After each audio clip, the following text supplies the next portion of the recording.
This afternoon from Wildcat Stadium in Temple, it's the TAPS Division I state semifinal featuring a pair of district champions, Antonian out of San Antonio and Bishop Dunne out of Dallas. Both teams are 10-1, and both teams have their sights set on a state championship. But in order to get to the championship game, they must win this afternoon. And the action is coming up next on Time Warner Cable Sports Channel.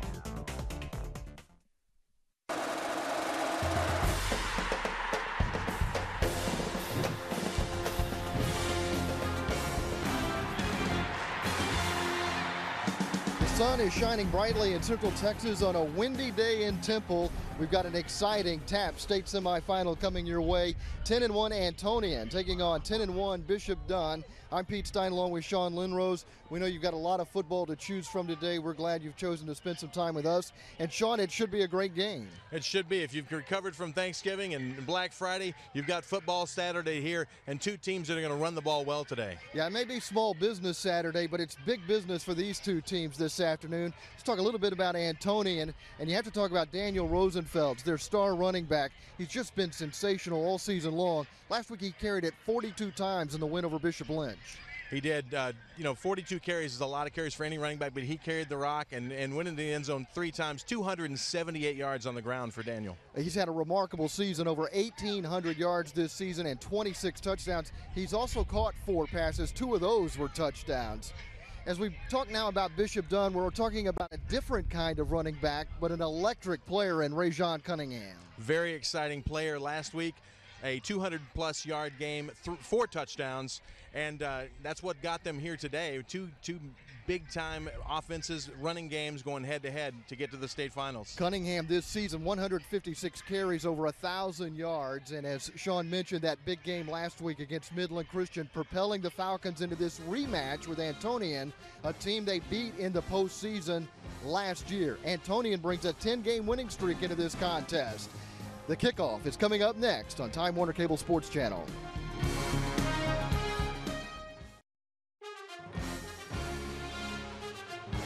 Antonian has won the toss and elected to receive, and they will be moving into that south wind. It's 73 degrees on this Saturday after Thanksgiving, the wind gusting up to nearly 40 miles per hour. Bright, sunny skies here this afternoon at Wildcat Stadium in Temple. Pete Stein and Sean Lindrose with you as Bishop Dunne prepares to kick off. It wasn't surprising that when Antonian won the coin toss, they elected to receive. They feel like their best chance today is to play a ball control game. Yeah, work it out on the ground like they do so well and try to keep that Bishop Dunne offense off the field as much as possible. Ryan Leeper, number 7, back deep receiving for the Antonian Apaches, and he's somebody that Michael Johnson is worried about. You would expect Daniel Esparza to kick it away from Leeper. Esparza getting the green light from the official. Bishop Dunne wearing red. They've got the wind at their back in the first quarter, and this TAPS Division I semifinal is underway. Leeper will watch this one skip past him, and then scrambling at the 15-yard line to fall on top of the football is Philip Guillaume. So let's take a look at our quarterback for the Apaches today, and that's Peyton Bryan. And they do not ask Bryan to throw the football a lot, but they want to be efficient in their passing game, and they want him to make the right decisions. Yeah, definitely. And this drive is going to be a factor because he's going to have to throw into the wind if they want to go into the passing game at all. So we'll see how the Apaches' game plan unfolds here this afternoon. They line up in an I formation. They've got a receiver split out to both sides and a handoff up the middle as expected. It's only a gain of a couple of yards running between the tackles. Taking the handoff was Daniel Rosenfeld, who had 42 carries last week, but Van Fushak was telling us before the game he doesn't expect to give it to him that many times. He's looking for more like 30 today. There's a look at the offensive line that he'll be running behind, including Paul Andre, the junior center, and there you see the eligible receivers. Steve Wynn is the tight end, and he is one of the 3 receivers lined up on the left side. It's a quick pass that's deflected, and then it bounces in front of Rosenfeld, who has not caught a lot of passes this season. He's caught 4 passes, but 2 of those were touchdowns. Here's a look at the defensive starters for the Falcons. Starting up front, Darian Daniels is the big nose tackle. He's got 33 Division I colleges recruiting him. You take a look at the linebacking core, and Lauren Mundy had a great game last week against Midland Christian, was all over the field, and the secondary has great speed. They've got some ball hawks back there. Yeah, Jared Alex coming off the end there is who tipped that ball. It was going to be a quick little screen, did a nice job of getting his hands up and knocking down, forcing this third down. 3rd and 9 for the Apaches out of the I formation, and they send Tabbitt in motion to the left side. And Payton is back to throw. He'll be sacked. Dropped behind the original line of scrimmage. Getting to the quarterback. Recording the first sack of the afternoon is Jordan Robertson, the 6'3", 250 junior defensive lineman. And it's going to be 3 and out for the Apaches. Definitely not what Antonian wanted to do. They wanted to establish some offense here, and they didn't make hardly any yards at all. In fact, they probably lost a few. Yeah, they ended up with that sack, losing 2 yards on the drive. So now this punt is going to be crucial going into the wind to see if he can keep it low enough to get some distance. This is Berger punting. Kyle Berger waiting for the snap. Keeps it low, and he's trying to keep it away from Cunningham. It may have been touched by a Falcon. It's picked up by an Apache who's on the run up the left side and tackled inside the Bishop Dunne 25-yard line. We thought coming in that special teams might be important, and Philip Guillaume has made one of the big plays early in this game, taking advantage of a Falcon mistake. That was just one of those punts that kind of didn't go where it was supposed to go. It fluttered in the wind and hit a Dunne player on the way on coverage, and popped right up into Guillaume's hands for an extra at least 20 yards on the carry, but I think they're going to bring it back to... He's not allowed to advance a muffed punt is the ruling, so it goes back to the 43-yard line, but still for the Apaches, they get a chance to keep the football and keep that dangerous Bishop Dunne offense on the bench. Yeah, sometimes accidents happen, and it went in Antonian's favor, and they're going to get a second chance at that first drive. And now they've got much more favorable field position, starting now at the 43-yard line. Brendan Rominger started to go out of the game, but returned to the huddle as Peyton Bryan brings the play in. Bryan goes out of a pistol formation with one receiver split to the left. Handoff and a big hole up the left side, breaking into the secondary and deep into Falcon territory. To the 15-yard line goes Daniel Rosenfeld.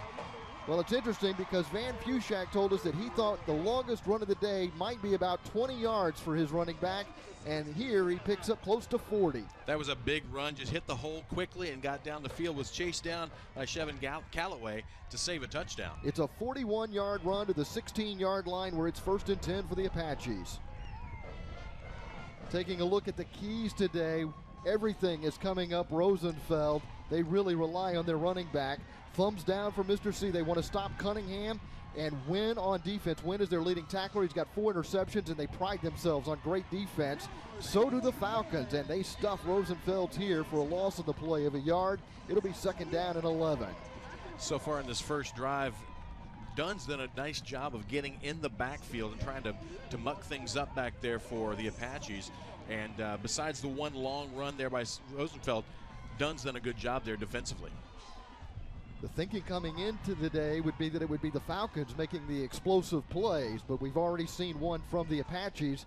Might be sandbagging a little bit, but they say that Bishop Dunne is the most athletic team they've seen this year and far more athletic than themselves. I formation with the receiver coming in motion to the right, that's Tabbitt. Bryan rolls right and completes the pass along the boundary at the 13-yard line. It's Tabbitt making the catch. That kind of offense, that play calling, the short, quick passing game is the way you move down the field when you're up against a stiff wind like that. Nice job there by the Apaches. 3rd down and 6 coming up for Antonian, the District 2 champions with a 10-game winning streak. Got a break on a punt, touched by Bishop Dunne, recovered by the Apaches after it appeared they were 3 and out, and now they have moved to the Falcon 12-yard line. They need to get to the 6 for the first down. Cameron Meese is the slot receiver on the left side, and Josh Terry is out wide to the left. Looked like there might have been early movement. Bryan rolling to the left on the run to the 10, hit before he can get to the first down marker as the tackle is made by Dalen Sutton, the 6'1", 170-pound senior defensive back. That was a huge hit there because it completely took the quarterback off his feet and held him for short of that first down, because I think he would have made it had he turned that corner. Football is at the 9-yard line. It'll be 4th down and 3, and the Apaches will bring on the kicking unit and attempt a 26-yard field goal, hoping to get on the board first. Wind at the back. And the kick is on its way, and it is good. High in the air, it split the uprights. So Diego Valdez, the senior place kicker, kicks a 26-yard field goal with 8:24 to play in the first quarter, and the Apaches have taken a 3-0 lead. It may not be the touchdown they were hoping for, but getting on the board early has got to feel pretty good, come away and get that defense now out there to do their job. Van Fushak felt like they would have to take advantage of some Bishop Dunne mistakes, and they've done that early. The mistake on special teams that allowed the Apaches kind of a second chance at the first possession, though technically it's their second possession.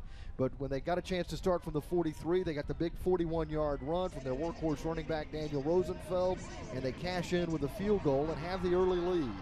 As aggressive as Dunne's been on defense in that first drive, you can see a big breaker is going to happen, and Rosenfeld's done it once. I imagine we'll see a few more of those this afternoon.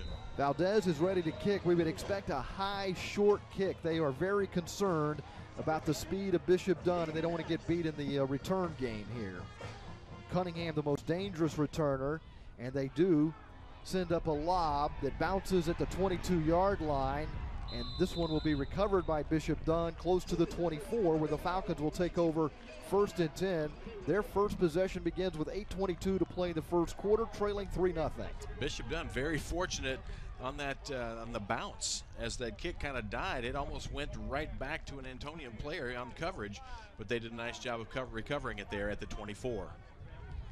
Take a look at the quarterback for Bishop Dunne, and you're talking about a 3-year starter in Micah Simon. He is the team leader. You can see he's been very efficient in the passing game. 24 touchdowns and only 6 interceptions, and he's thrown for nearly 1,900 yards this season. Simon will work out of the pistol. Cunningham will line up behind him. He'll bunch 3 receivers on the left side, 1 receiver out wide to the right. The most dangerous receiver is Adrian Miller. The give is to Cunningham, coming left. Cunningham to the 30, 35, 40, and out of bounds, close to the 45-yard line. You see how quickly he gets to the outside and really turns it upfield. He's going to be dangerous all day long. It's a gain of 19. The offensive line that features Peyton Matos as the center, Thomas and Daniels on the ends, and then you take a look at the eligible receivers, and Miller and Sanders are the 2 most dangerous receivers. Cunningham is the big playmaker out of the backfield. Oh, through the hands of the quarterback Simon, got a Sunday hop, was able to grab it, and gets back close to the line of scrimmage. They're going to say he went out of bounds right about the 45-yard line. That's where that athleticism really pays off, because that was a mistake that kind of happened. He was able to salvage that play and get back to the line of scrimmage to get another shot at it. The keys to the game for Bishop Dunne, well, first the defensive line for the Apaches. You take a look at the front 4, and then the linebacking and the 4-4 alignment, and then the secondary, which is really going to be tested today. And here's a deep ball for Miller down the left side, and over the shoulder catch, incomplete. Great coverage by Philip Guillaume. Guillaume really did a nice job of staying with that the entire way through, because I think Miller had his sights set on catching that and running down the sidelines for 6, but Guillaume did his job and knocked that ball away. Talking about the keys for Bishop Dunne, Simon, the quarterback, is like a rock. He is the team leader. He's the guy everybody looks to in the huddle. We just saw Miller time trying to connect with Adrian Miller on some explosive plays, and they want to play takeaway. They had 5 takeaways against Midland Christian, and that'll keep Rosenfeld's off the field offensively if they can take the ball away from the Apaches. Timeout frantically being signaled for here by the quarterback Simon, and is finally granted with 8:01 to play. It's a 3-0 lead for the Apaches, and it's 3rd down and 10 coming up for the Falcons as they burn an early timeout. Yeah, the Apaches want to play that aggressive defense. They've got 4 shutouts this season, Pete. So defense is something they do very well, but against a very athletic offense like Dunne, it's going to be a test. For programming updates and information, make sure you follow us on Twitter at TWC Sports TX. You can also like us on Facebook by searching Time Warner Cable Sports Channel TX. Pete Stein along with Sean Lynn Rose in sunny Temple, Texas, in Central Texas today for this TAPS Division I state semifinal game. Bishop Dunne trailing 3-0, 3rd and 10 at their own 45. Simon out of the pistol. Nearly had the Apaches moved off sides. Now Cunningham out of the backfield, goes motion to the left. Still 11 seconds on the play clock when Simon gets the snap, stumbled, fires, incomplete, nearly intercepted. It went through the hands of the intended receiver, and then it was almost picked off by Andrew Martinez. It was intended for Reggie Roberson, and a nice job of breaking the play up, and then a nice effort to make an interception there. But they'll have to punt here with the wind, so this thing could carry if he gets a hold of it. Leeper waiting back at his own 20 for the Esparza punt. Leeper is a dangerous return man that Michael Johnson was concerned about coming into this game. That's a great defensive start to this game for the Apaches. And Esparza's punt has the wind behind it, but it kind of hangs up, and it takes a favorable roll for the Apaches as it comes back to the 39-yard line. So that's only going to be a punt of, 21 yards. That's return. That's a tough one. When you've got the wind behind you, you're not able to take advantage of that field position flop. And now another great opportunity here starting at the 39 for Antonian to get that offense rolling again and maybe put some more points on the board before Dunne can even make their mark. It's actually a 16-yard punt at the 39-yard line of the Apaches. 1st and 10, leading 3-0. Out of the I formation, handoff to Rosenfeld, gets a block, has daylight, gets to the secondary and is tackled at the 50-yard line. Picking up 11 yards and an Antonian first down. You see why he's so important to that offense. He hits the hole quickly, finds it, and finds his way through that second wave. And if he breaks loose past that secondary, he is gone. Right at midfield, the Apaches have it, 1st and 10.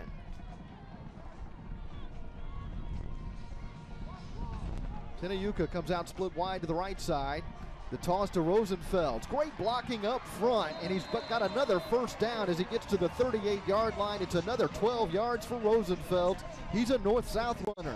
Joshua Drayton on the tackle there, saving what could have been a touchdown run. And when defensive backs are making those tackles, that means your running game is doing well. Your running back is getting through to that second and that third level of defenders, and they're having to save touchdowns. Rosenfeld had to run on a muddy track against Bishop Lynch last week. He's got a fast turf today in Temple.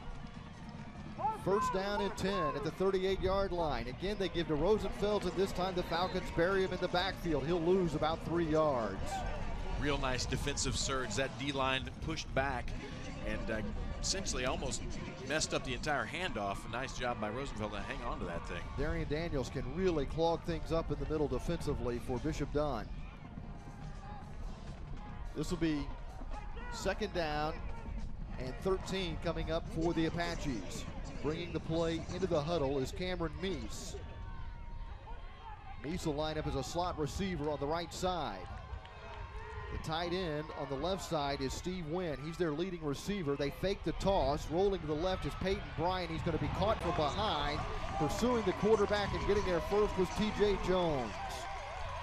Not fooled on that was the Bishop Dunne defense. They saw the naked bootleg trying to go to Wynn on the quick pitch, but they had everything covered up. Wynn was covered, and 2 men get to the quarterback and sacked him for another loss. A 6-yard loss. Back to the 47-yard line. They need to get to the Falcon 28 for a first down. 3rd and 19. Wynn lines up as a slot receiver on the right side. Rosenfeld stays in the backfield. Peyton Bryant setting up a screen. The pass is incomplete, intended for Rosenfeld, who got wrapped up by Darian Daniels once the ball hit the ground. Peyton Bryant took a shot as he released that ball. Had a defender coming untouched and released for the screen, but he just did not have what it took. So we'll take a look for the second time today at Kyle Berger, the punter. for Antonian. Punting into the wind. Gets a good snap and gets a quick kick out. It's going to be fielded by Cunningham off his fingertips, trying to retrieve it inside the 5-yard line. The ball is loose, and it is recovered by Bishop Dunne, but way back at their own 1-yard line. Somehow able to get back on that ball. He bobbled it twice as the awkward bounce of the football goes, and he was able to somehow find his way onto the ball. Cunningham, just a sophomore. They're willing to live with some of his mistakes because he makes a lot of electric plays for the Falcons. But here, Bishop Dunne is pushed back deep in their own territory, trailing 3-0 with 5:15 to play. Big opportunity here for the Antonian defense to step up big, either force a safety or maybe get a turnover. Micah Simon is standing 5 yards deep in the end zone to take this snap out of the pistol formation. Simon will hand off. Cunningham trying to get out of the backfield, unable to do so. Fortunate to get back to the line of scrimmage. A swarming defense for the Apaches, who thought they might have a safety, but Cunningham got out of the end zone. Boy, by a nose. That ball is, it's not even the length of the football. That is where they are. Mitchell Sparks is there to make the tackle. Noah Burns was also in pursuit. Not much wiggle room back there for the Dunne offense. Less than 5 minutes to go now in the first quarter. Dunne trailing 3-0 coming out of their own end zone. With the wind at their back. Handoff, run up the middle, and this is the second leading rusher amongst the running backs, Kepra, the sophomore 5'10", 190-pounder. Yeah, nice run there just to churn out some yards to get out of the shadow of the end zone, give them a little bit of breathing room. Kepra's kind of a short yardage specialist. He's got 9 touchdowns this year on 41 carries for 146 yards, averaging just over 3.5 yards a pop. This is 3rd and about 4 needed for the Falcons. Give to Cunningham. Cunningham trapped in the backfield and dives to get close to the 10-yard line, but that's going to be a yard or two short of the first down. Quick little sidestep to avoid that first rush, but not able to get back and get that first down. I got to think the Apaches are ecstatic about the start to this game and the way they're playing and sticking with the Falcons. Most definitely, and they're, barring anything crazy, they're going to get very good field position again after this punt. Certainly wouldn't expect any shenanigans here from the Falcons with Esparza waiting for the snap 5 yards deep in his own end zone. He fumbles the snap, gets the kick away, but it's a terribly short kick coming out of bounds. And let's see where they mark it. The line of scrimmage was the 10. They say it goes out of bounds at the 9. That's a 9-yard punt to the 19-yard line. The angle that punt came out, it was just out of desperation, and it actually was caught by a Bishop Dunne player on the sidelines, but that angle at the 19-yard line, this is ideal location for Antonian's offense to get started here. Right now, the Falcons have been their own worst enemy. 3:16 to play in the first quarter. The Apaches up 3-0. Have the football at the 19 of Bishop Dunne. Out of the I formation. They don't have to get away from their game plan. Toss to Rosenfeld, running left. Got a big opening, and then he gets collared and brought down at the 12-yard line. Nice play there by Shane Haley to drag him down before he got into the end zone. Looked like he was going to burst through, and that is not a horse collar tackle. He just grabbed him by the right shoulder pad and brought him to the turf. That play looked like there was a little bit of confusion on defense as to what they wanted to call, the formation they wanted to be in, but a nice tackle there to keep it, make it 2nd down. 2nd and 4 for the Apaches with 2 receivers to the right. Toss to Rosenfeld again. Rosenfeld throws a stiff arm trying to get around the corner. Forces his way inside the 5-yard line before he's out of bounds. There defensively was Dalen Sutton to make sure Rosenfeld went out of bounds at the 4, where it's 1st and goal to go for Antonian. You see him here swinging to the right side, does a nice job waiting on his blocks and then fighting off. He gets a little stiff arm, churns those legs, and works it down for another extra yard or two inside the 5. Strong run by Daniel Rosenfeld. The Apaches shuttling the play in as Josh Terry brings the play to the huddle, then splits out wide to the left side. Matthew Tabbitt is the slot receiver on the left. Rosenfeld's the tailback, takes the handoff, runs up the middle, and gets down close to the 2-yard line. He is tough to drag down. He may not be as big of running back as you expect, but he does the job, does the trick. It's a fast-moving first quarter, less than 2 minutes remaining. Antonian leading 3-0 and threatening to add to that lead. They have it second and goal to go at the 2-yard line. Steve Wynn, the tight end, back in the game. As Terry splits out wide to the left side. Wynn lines up on the right. Rosenfeld runs up the middle, fights his way close to the goal line, but held short. It'll be third and goal to go from inside the 1 for Antonian. The ball placement here is about the same as the ball placement that Dunne was trying to get out of the end zone with just a little earlier. It's in the hands of the Apaches now with 1:15 to play in the first quarter. The clock is running, and you would expect the Apaches to kind of work the play clock. They want this to be a short game. I have an idea what they're going to do here. You do? But, Are you going to share with us? We'll see what happens. I think Rosenfeld. That's Rosenfeld up the middle, and Rosenfeld runs into a stone wall. And now a decision to be made by Van Fushak whether or not to go for it here. Fourth and goal to go from inside the 1. You've got Rosenfeld, who came into this game with 26 rushing touchdowns. Yeah, he ran right into a brick wall. He hit Darian Daniels and was not able to penetrate. They are going to go for it here. Matthew Tabbitt brings the fourth and goal play into the huddle, then splits out wide to the left side. Josh Terry's the receiver to the right. Rosenfeld has it, and Rosenfeld is met head on by Trajan Blair, and then forces his way across the goal line for a touchdown. Looks like we have a flag on the far side of the field. There is a penalty marker at the 2-yard line. The celebration is on hold for the moment.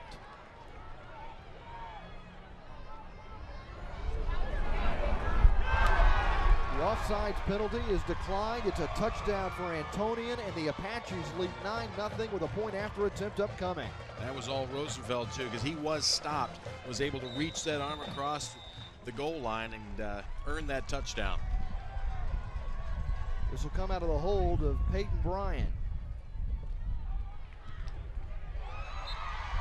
The extra point is good, and it is 10-0 as Diego Valdez splits the uprights with 18 seconds to play.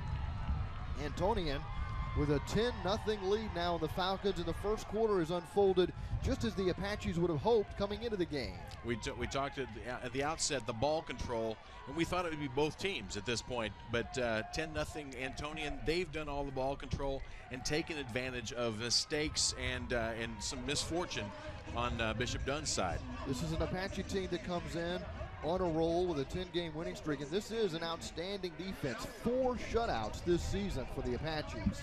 Ironically enough, their one loss back in early in the season to Bernie was a shutout. They lost 34-0, but bookended that with 2 shutouts of their own. So they can play some good defense, and they're showing it here today by so far shutting out Bishop Dunne here in the first quarter. Van Fushak said that loss to Bernie woke up a dormant team. He said, you saw what it was like to lose, and we didn't play our best game. Sometimes you hate to lose, but sometimes it makes you look at yourself and what you have to do for that not to happen again.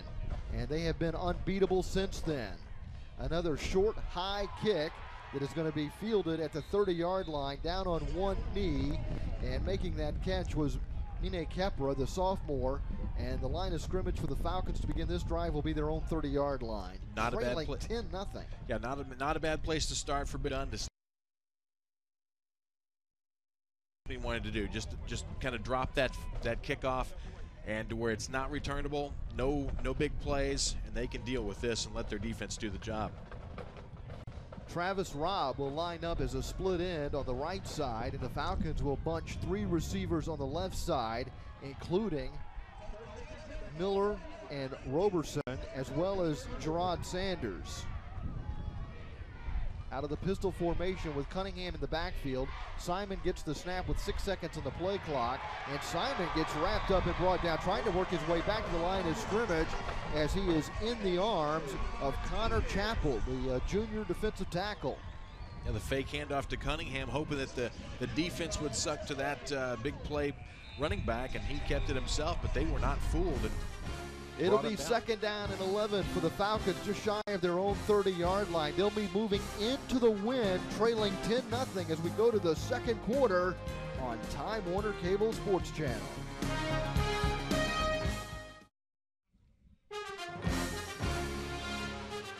Antonian Prep with a 10-0 lead over Bishop Dunne as we move to the second quarter in this Division I Taft High School football semifinal. The winner plays for the state championship against either Prestonwood Christian or St. Thomas out of Houston next week. Those games will be played in Corsicana. 3 receivers bunched on the left side for the Falcons, who have it second and 11, just shy of their own 30. Quick pass out to Miller. Miller's got an escort and a seam as he is sprung to the 41-yard line, picking up a first down, a gain of about 12. Nice tackle there to save a bigger gain. The sun's starting to play peekaboo in the clouds, getting a little bit of overcast, and it's actually rising directly above our heads now. Beautiful day out here. Bright, sunny, but windy day. Unseasonably warm out here with temperatures in the mid-70s.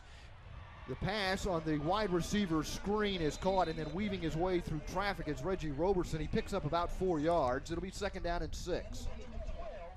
Yeah, running those triplets out to the one side, it gives them so many different options with the receivers, and they just that quick hit and allowing him to scatter up for a few yards. So the Apaches with a 10-0 lead. We're in the first minute of the second quarter. Bishop Dunne has the football, second down and 5 at their own 45-yard line. 3 receivers in a triangle on the right, 1 receiver out wide left. The give is to Cunningham. Rajon Cunningham has an opening and gets across midfield to the Apache 49-yard line, close to a first down. It's going to be close to see where they put that mark, is if he got the lean or not. We'll see where they mark it. First down.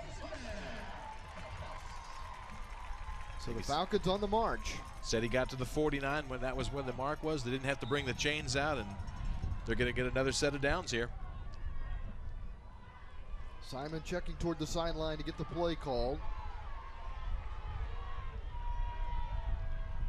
Roberson, Sanders, and Miller, the 3 receivers to the right.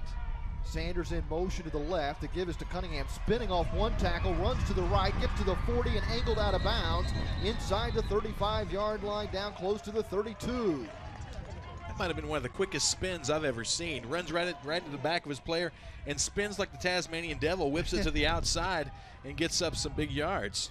So we don't want to give him an energy drink. No, that's not a good idea. It's a gain of 13 He's yards. full of energy. He wears that number 33, and he's kind of cut like a young Anthony Dorsett. I can see that. 3 receivers bunched to the left side, 1 receiver to the right. He's got a little Barry Sanders in him in that he can be a little nerve-wracking because he will give up some yardage before he gains yardage. Long pass down the right side for Miller. This one is overthrown, passing into the wind. Miller running a go route down the right side, but he's pretty well covered and has been throughout the afternoon by Philip Guillaume. He got a little bit of separation out there, but that ball was just overthrown. Got a nice throw into the wind that overshot his receiver by a few yards. Second down and 10 at the 32 of the Apaches. They're staying in that big spread formation. They got trips out left, and just trying to keep this thing, give them so many options on offense here. Miller is the receiver to the short side right. Cunningham is in the backfield to the right of the quarterback, Simon. It's Cunningham taking the handoff on a counter play, and pretty nice job by the Apache defense holding him to a short gain. Pickup of about 4 yards to the 28. So far he's shown some nice bursts, but they've done a really nice job on Antonian's defensive side to keep him at bay for the most part, not let him be as explosive as he can be. Cunningham is coming out, and into the game is Mane Kepra. Both sophomore running backs behind the senior quarterback, Simon. Kepra is to the left of Simon, who's got 3 receivers to his right, and Robb to the boundary short side left. Simon drops straight back, now rolls out to the left, throws on the run, and the pass is nearly intercepted by Stephen Wynn, who's got 4 picks this season, nearly had his 5th. Real nice read on the ball, stepped right in front of the receiver, just couldn't hang on to that thing, but it still almost was able to catch it on the rebound as well. A nice roll out there by the quarterback, Micah Simon, but not able to connect with his receiver. Wynn is also the leading tackler for the Apaches with 115 this season. I'd say he has a nose for the ball. 3 receivers to the right, 1 to the left. Back to pass, stepping up in the pocket is Simon, and he's going to go down at the line of scrimmage on 4th down. The ball is turned over to the Apaches. He may have inched over for an extra yard, but either way, not enough for a first down. And the Apaches do a nice job there defensively and hold their own, and now they're going to get the ball back and see if they can muster up some more points with the wind at their backs. So leading 10-0 with less than 9.5 minutes to play in the second quarter. Antonian has the football, 1st and 10 at their own 28-yard line.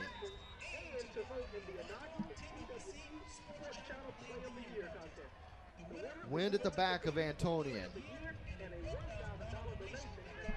Tenayuka will be the receiver, split out to the right side. Peyton Bryant gets the snap, hands off to Rosenfeld, who backpedals his way to close to the 31-yard line, nearly a gain of 3 yards. Nice little run as he was hitting the backfield, but kind of backed his way in. He always keeps those legs moving. That's what makes him such an effective running back. It really is the difference between Rosenfeld and Cunningham. Rosenfeld is always running forward. Cunningham will do a lot of east-west running, waiting for a big gain. Exciting. Both players very exciting, just in a totally different type of way. One's a hot rod, one's a bulldozer. 2nd down and 8 from the 30-yard line after Rosenfeld's 2-yard gain. Tabbitt comes in motion to the left side. The pass is incomplete, just off the fingertips of Matthew Tabbitt at the 33-yard line. Could not haul it in. That'll bring up 3rd and 8, so the Apaches a little behind schedule here. They want to try to stay out of 3rd and long as much as they can. Having said that, Rosenfeld is perfectly capable of an 8-yard gain. They can keep it on the ground even when facing 3rd and long.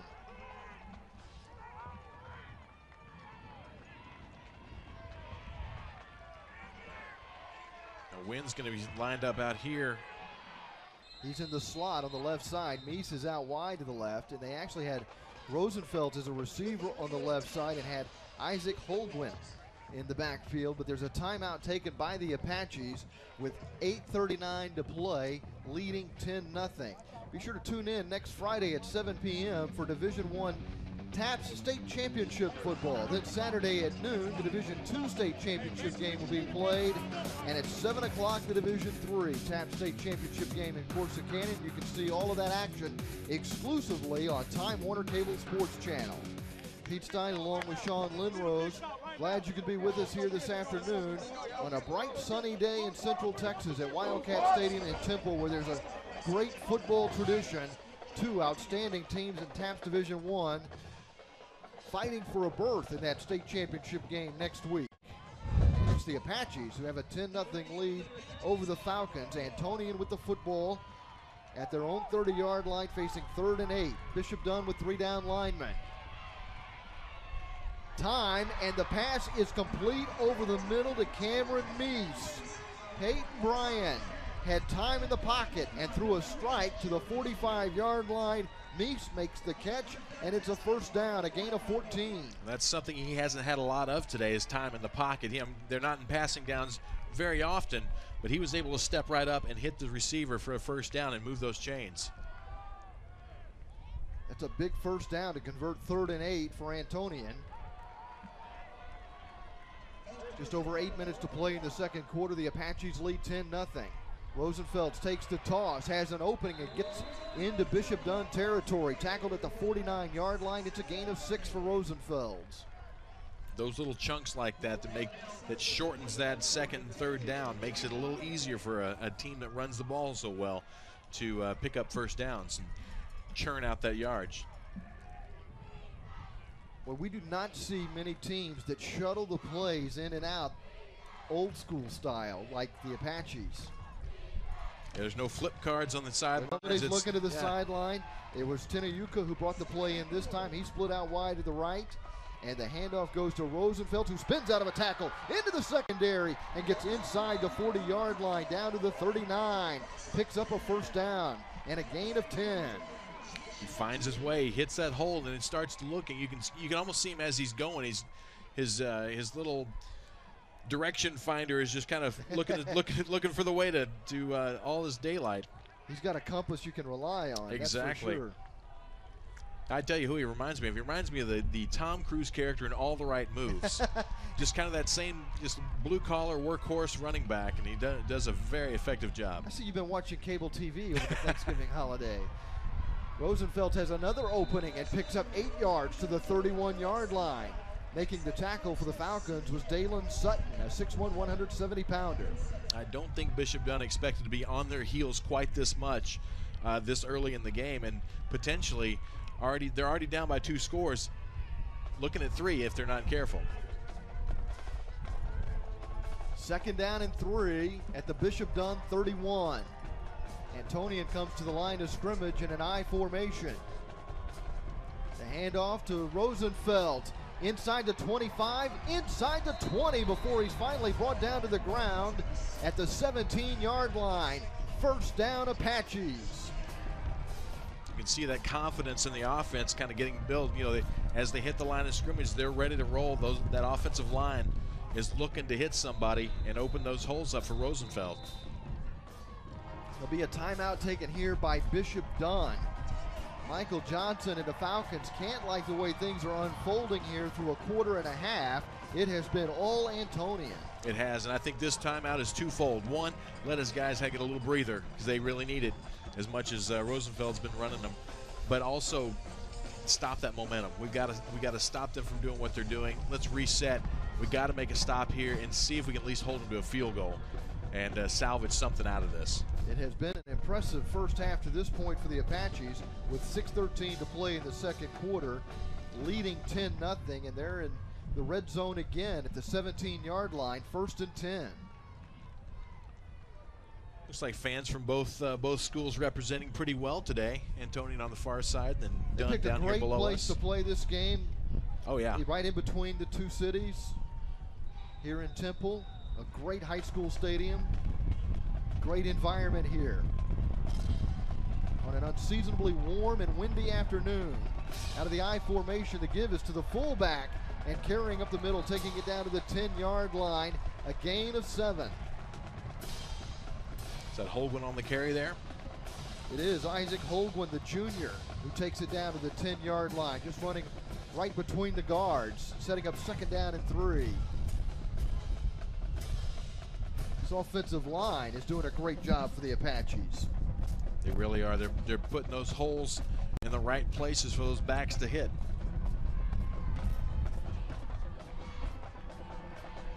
Going under center is Peyton Bryant. He hands off to Rosenfeld. It's a big collision, and then he dives to the 5-yard line.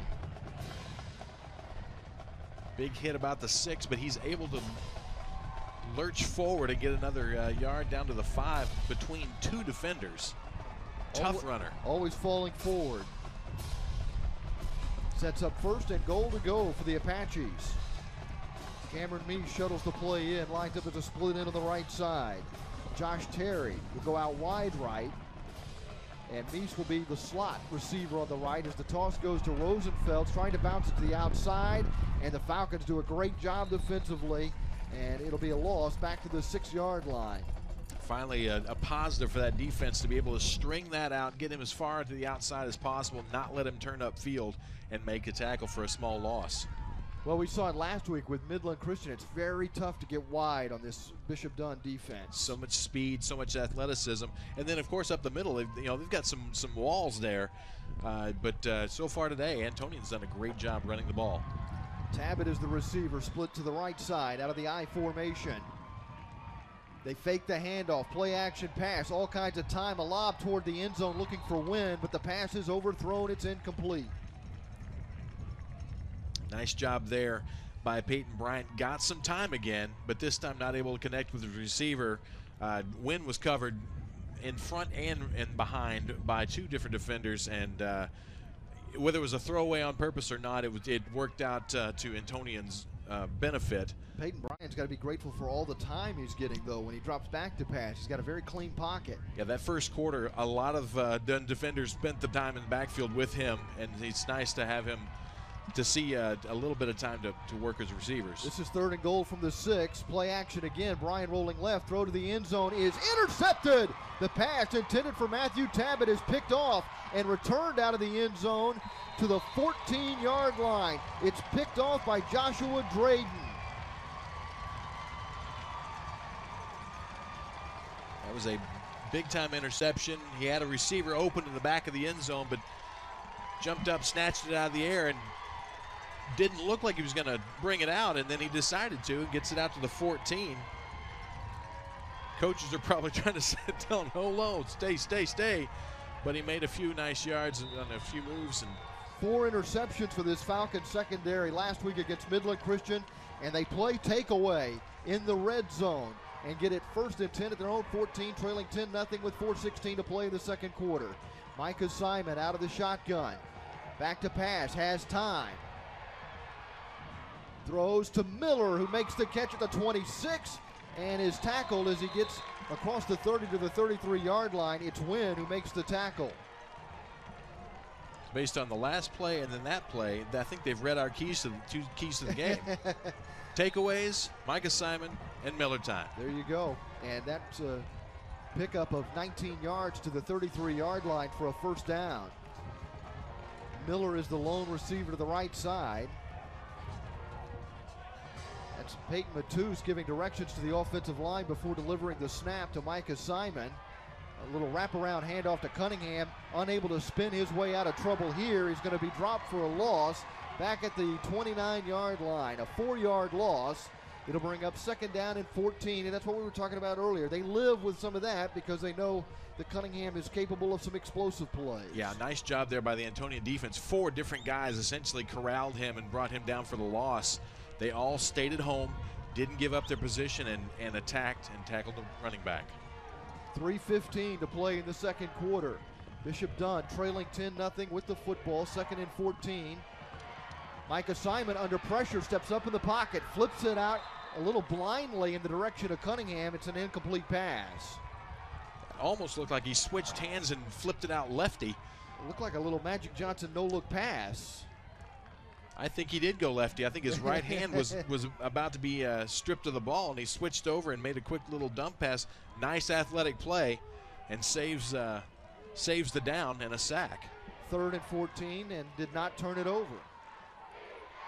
Cunningham lines up to the left of Simon. 2 receivers on each side. 4 down linemen for the Apaches, who do not blitz, but here comes pressure with the 4. The pass underneath to Cunningham, and Cunningham is going to be ushered out of bounds close to the 44-yard line. He's got a 1st down.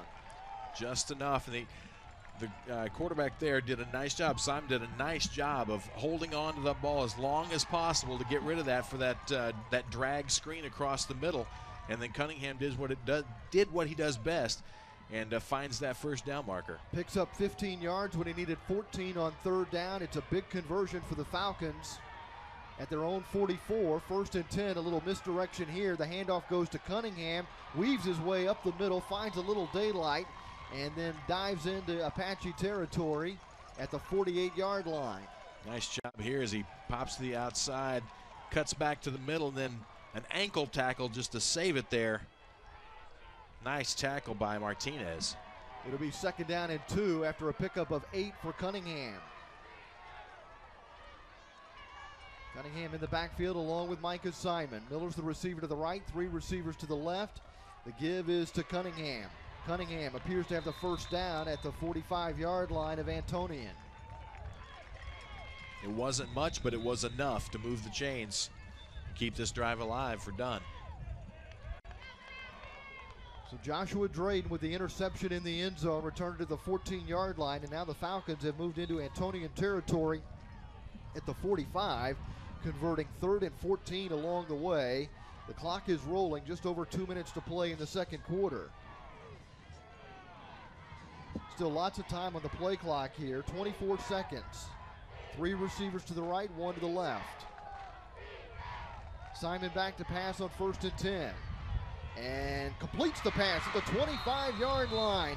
The catch is made by Gerard Sanders, who's out of bounds at the 20-yard line. It's a gain of 25. Nice pass by Simon, put the right touch on it, just lays it out there.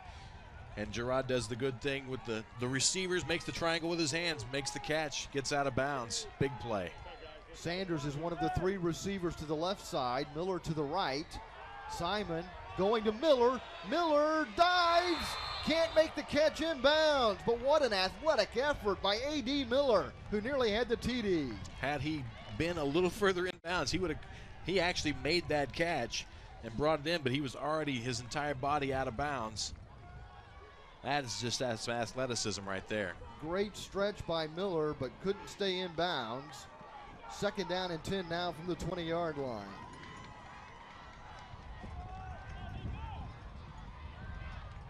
Miller definitely has a size advantage on his defender. They're trying to take advantage of that. Miller to the right. Cunningham comes in. Cunningham takes the handoff.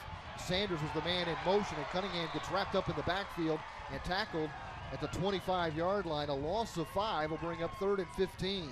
Yeah, Ben Galvin trying to block there and kind of got tied up in all that and didn't help Cunningham.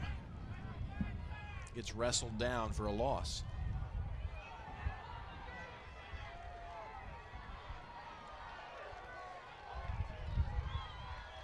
Signals to the quarterback from the coaching staff. All the receivers look that way as well. Sanders and Miller to the right side. Robb is out wide to the left with Robertson on that side. Simon back to pass, throws over the middle, completes the pass to Sanders at the 20-yard line. Dodges a tackle, goes to the far boundary, out of bounds at the 14-yard line, about 4 yards short of a first down. It's going to be 4th and 4, and a decision for Michael Johnson. Do you bring out Esparza and try to get points on the board, or do you go for the gusto? Yeah, it's not quite a gimme like a 1 or a 2 yard. It's a 4 yard chunk they've got to get here. And here comes Esparza on to try the field goal into the wind. This will be about a 32-yard effort. Make it a 31-yard effort for Esparza. Sanders to hold.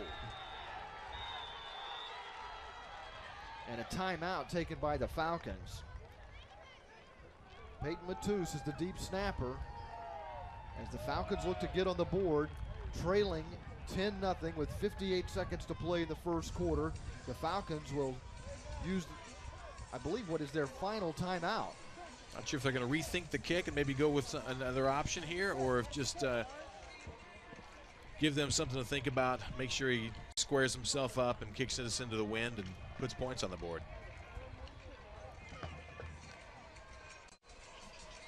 Time Warner Cable Sports Channel is the television home of high school sports, connecting you to the games that matter most to you. Visit TWCSportsChannel.com to vote in the inaugural TWC Sports Channel Play of the Year contest. The winner each week moves on to compete for the year and a $1,000 donation that comes with that. So please vote TWCSportsChannel.com. This is the TAPS Division I state semifinal. San Antonio Antonian leading Dallas Bishop Dunne 10-0. And the 31-yard field goal for Esparza is no good. And the Apaches hold on to a 10-0 lead. Left it out to the left just a little bit. Esparza was attempting his 6th field goal of the season. This one no good.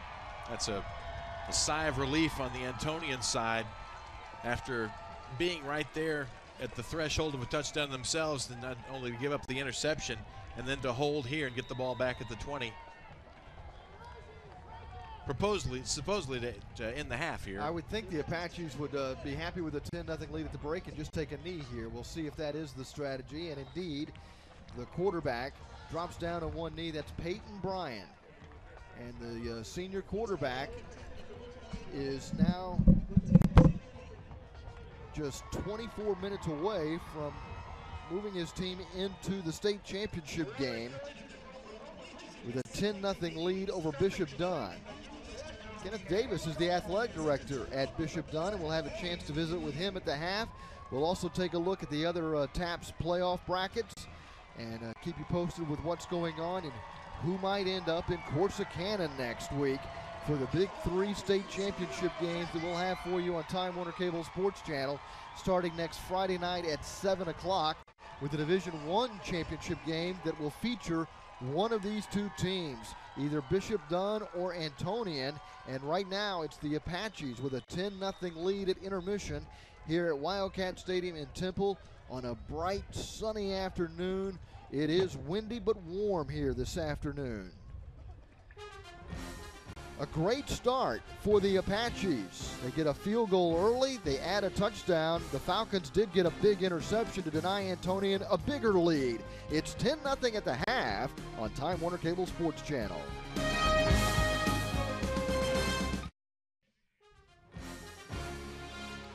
Welcome back to sunny Temple, Texas, in the heart of Texas.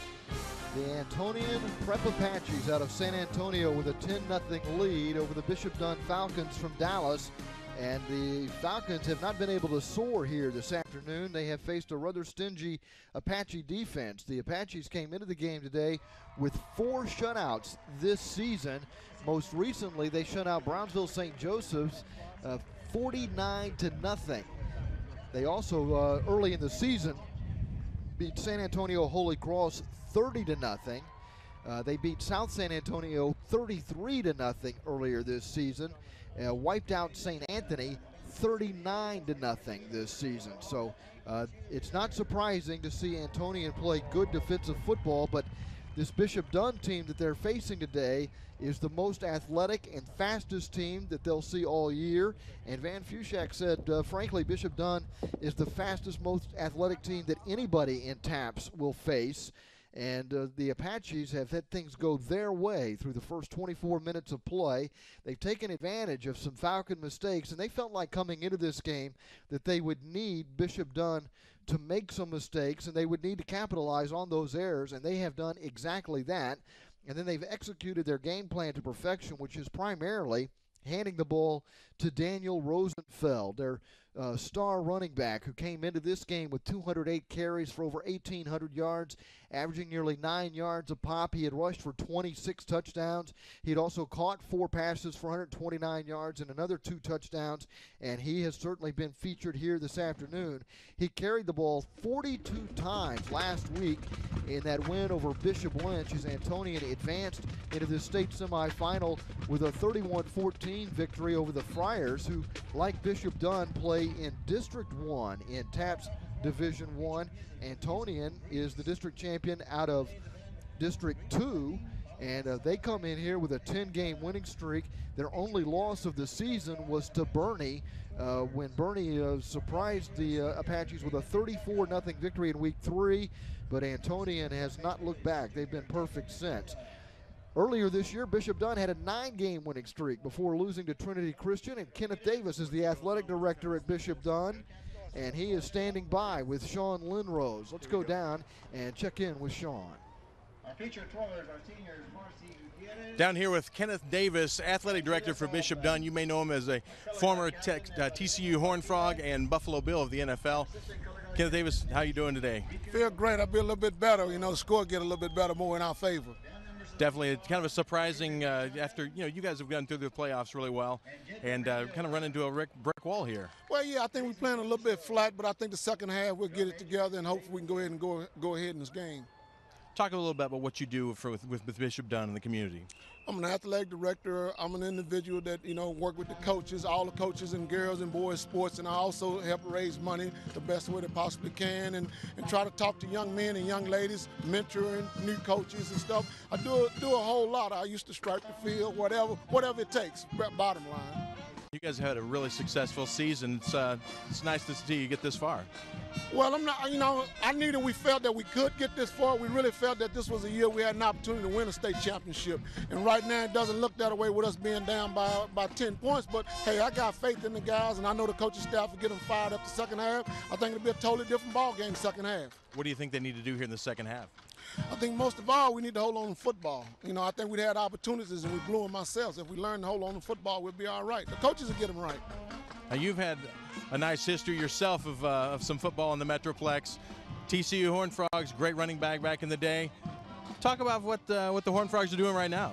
Well, I think it's outstanding what they're doing right now. I think that I'm a little bit concerned about when it starts getting to the standpoint where they're taking only 4 and all these style points and all this and that. So it's kind of getting a little bit dicey right now. So we just have to wait and see what it plays out and see what happens. Big win against Texas. That had to make you feel pretty good. Man, huge win against Texas. I think that not only did it surprise Texas, but it's also kind of surprised TCU a little bit more. But it just tells you what great thing that Coach Patterson has been doing there. They're making the program even more successful, and it's nationally ranked. Everybody know about TCU now, just like everybody know about Bishop Dunne now. Exactly. Now this playoff picture is kind of crazy. You guys are just on the outside looking in, but anything can happen. An Alabama loss, a Florida State loss, Mississippi State, you're going to be right there. I think that things can happen with Alabama and Mississippi, but I think that we should have been in there a long time ago, to be honest. I just really do. I think when they said that the style points and all that, and they dropped us back down, I think that we should have stayed there. I think they really got to take a look at the schedules a little bit more and stop worrying about all the style points. They gave us a hard time when they ran up the score on Texas Tech. You know, and they're saying this and that, and they dropped us down. It doesn't make any sense to me. I think they got to get a better balance. All what they need to do is just go to a bracket of 8 or just go to a bracket of 12. Going to a bracket of 8, I would think, would be great. Right now, TCU is doing a good job, and, you know, you're going to be very proud of them no matter what happens at the end of the year. As for Bishop Dunne now, you got basketball season coming up as well. Right. Talk about what's coming up there. We got a great year coming up. Coach Alfred, we got Lasani Johnson, a young man that's been a tremendous athlete. We got another young man, Grayson Carter, that's coming up. That's a freshman, going to be a tremendous athlete. Our basketball program and our girls basketball program is going to be another one that's going to be very strong. We got a lot of freshmen that will be starting that can flat out shoot the ball. So it's going to be a great year for us in our boys and girls basketball season. So a nice school year all the way ahead. Bishop Dunne, very positive future for you guys. Well, I think it's a very positive future for us. And I think the most of all about it, our kids get a great opportunity to get a great education, and they get a great opportunity to participate in sports. So having them being able to participate in sports and get a great education, now what more can you ask for? And also some great facilities as well to play. Yeah, without a doubt, some great facilities. It took us a long time to get them, but we finally got them in place. We're still working on some things now with our gym and stuff, but we have a great facility. We done built Bishop Dunne up tremendously. I got a tremendous president in Kate Daly that went out and, hey, let's make this work. And she done came out and listened not only to me as an athletic director, to other people around there with other staff and other coaches, and make some things happen. I think having her there and having her leadership has made it tremendous. Very nice. Of course, you've got to be proud of your Buffalo Bills. Not expected this season to do a whole lot, but they're doing better than expected. Well, they're doing a whole lot better than expected. They didn't expect them to be where they are right now, but you know what? As long as you can stay there, as long as you can get in the hunt, and they're still in the hunt right now, you feel good. Everybody always tell them, say, if you're still playing in December, you're going to be all right. So they look like they might be still playing in December. So it'll be great to see if it happens. Very good. You're proud of your Bills, you're proud of your Horned Frogs, and you're proud of your Bishop Dunne Falcons out here. The sun's shining on us. Hopefully it shines on you guys in the second half. I really hope so, and I'm proud of my Temple Wildcats because that's where I played. That's your alma mater. There you go. Kenneth Davis down here with us at halftime. Back up to you. Kenneth Davis feeling right at home, and that enthusiasm of his is contagious. And he thinks that the Falcons can rally back from this 10-0 deficit. We'll take a look at the other TAPS playoffs as our coverage continues on Time Warner Cable Sports Channel.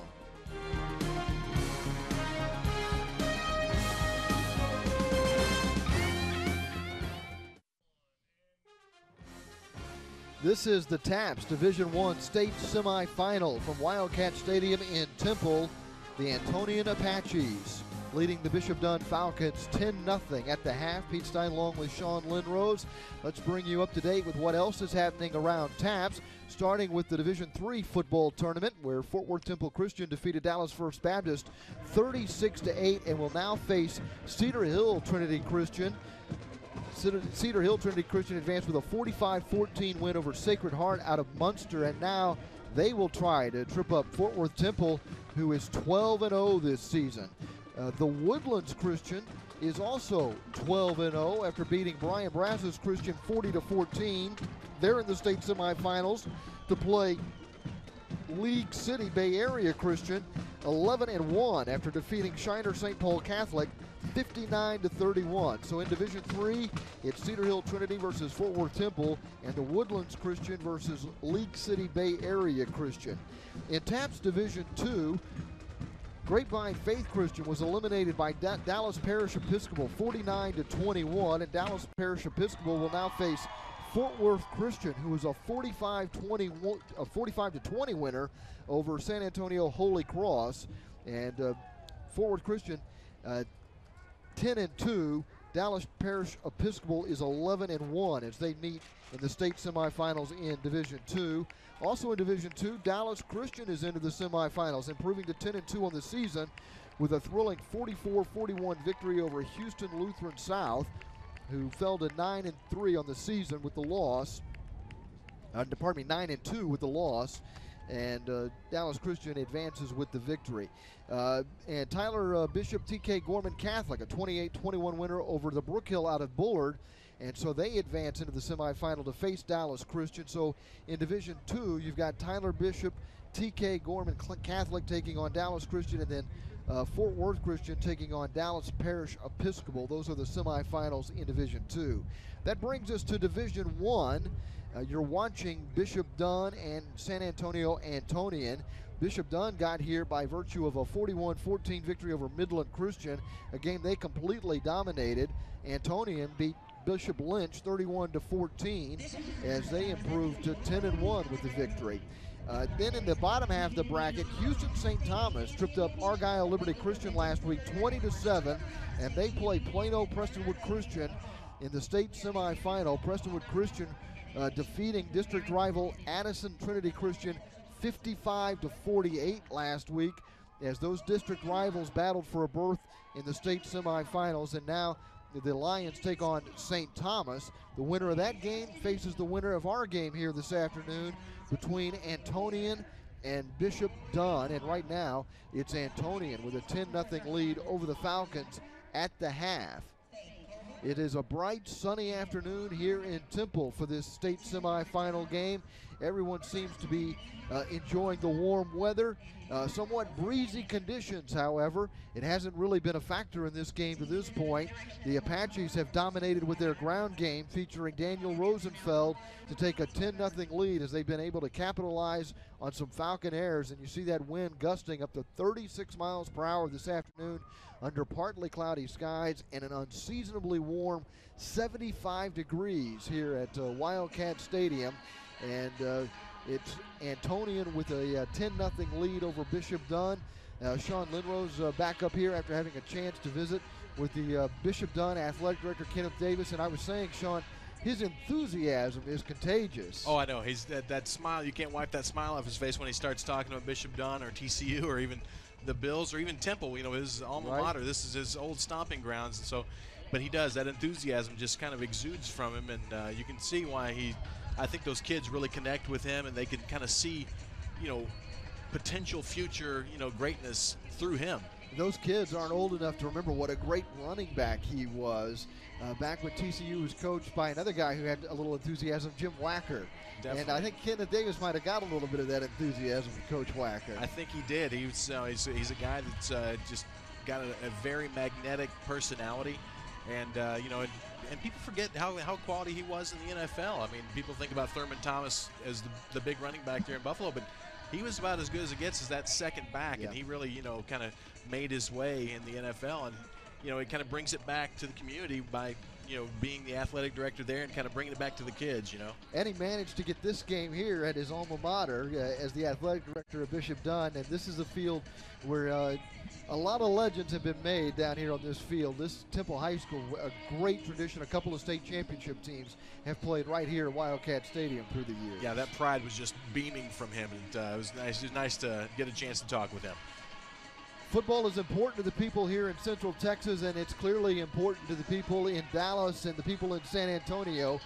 Both sides have brought great crowds, and they're enjoying a festive halftime show here at Wildcat Stadium. It is the Apaches who have a 10-0 lead over Bishop Dunne. We'll take a look at first half highlights. We'll also run down some of the stats from the first half of action and recap the first 24 minutes of action that has favored the Apaches. Stay with us. Our coverage of the TAPS Division I state semifinal game in sunny Central Texas continues after this on Time Warner Cable Sports Channel.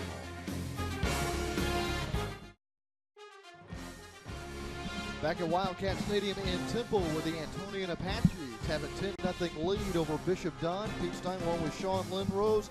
The sun is shining brightly. The wind is howling. It's a rather warm day here, 75 degrees in Temple.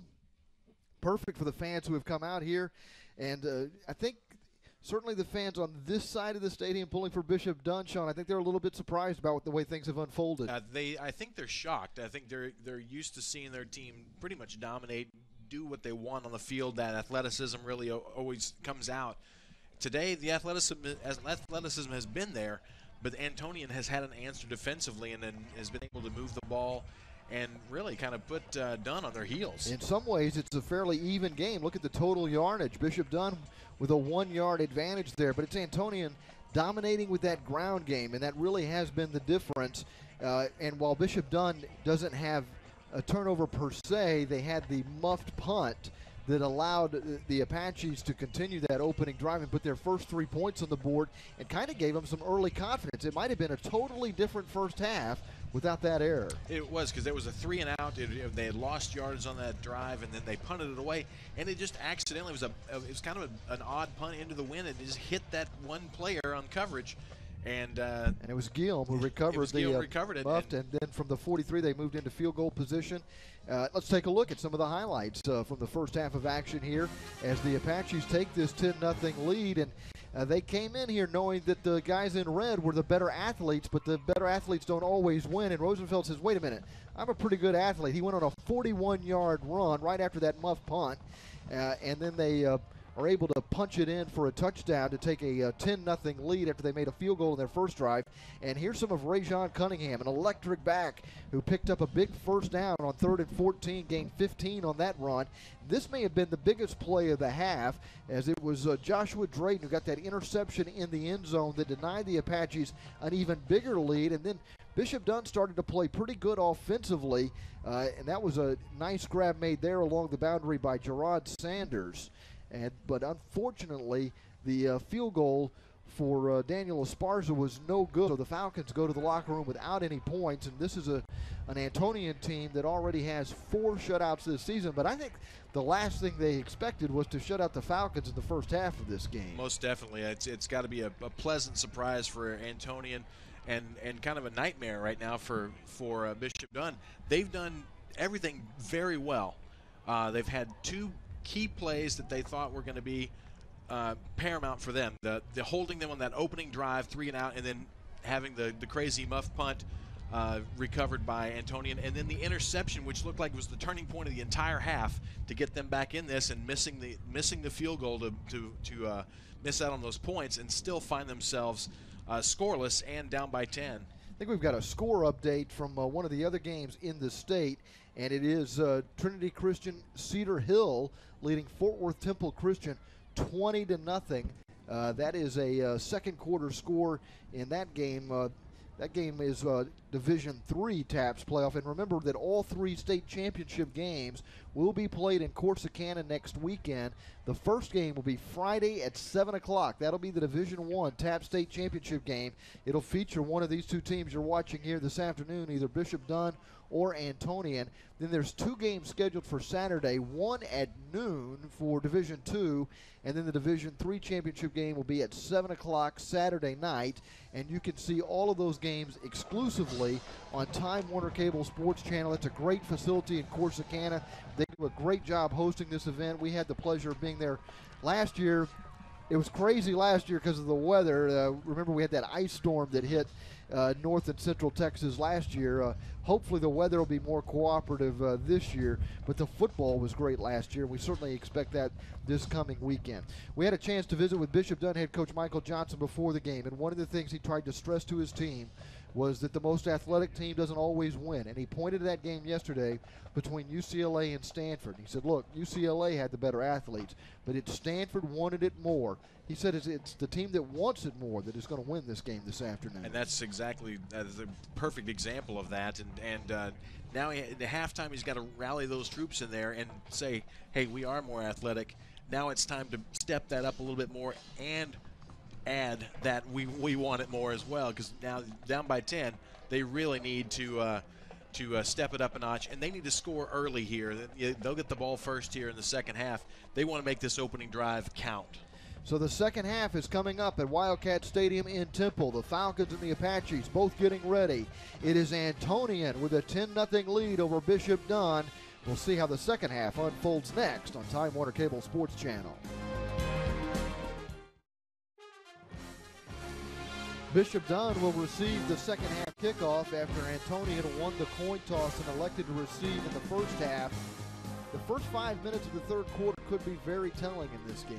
Yeah, it's going to be about ball control and making positive plays for Bishop Dunne to get down there, get some points on the board. Even if it's a field goal, I know they want touchdowns, but a field goal, they got to cut into that lead and not feel that that empty feeling of nothing. And you really get the sense that they just want to play Falcon football, have some big plays, get Cunningham more involved, make a big connection with Miller. Just make more explosive plays, start to take over this game. And we've seen flashes of that all day long. It hasn't paid off, and that they need the payoff. Yeah, they need to finish a drive because that's really what they have failed to do.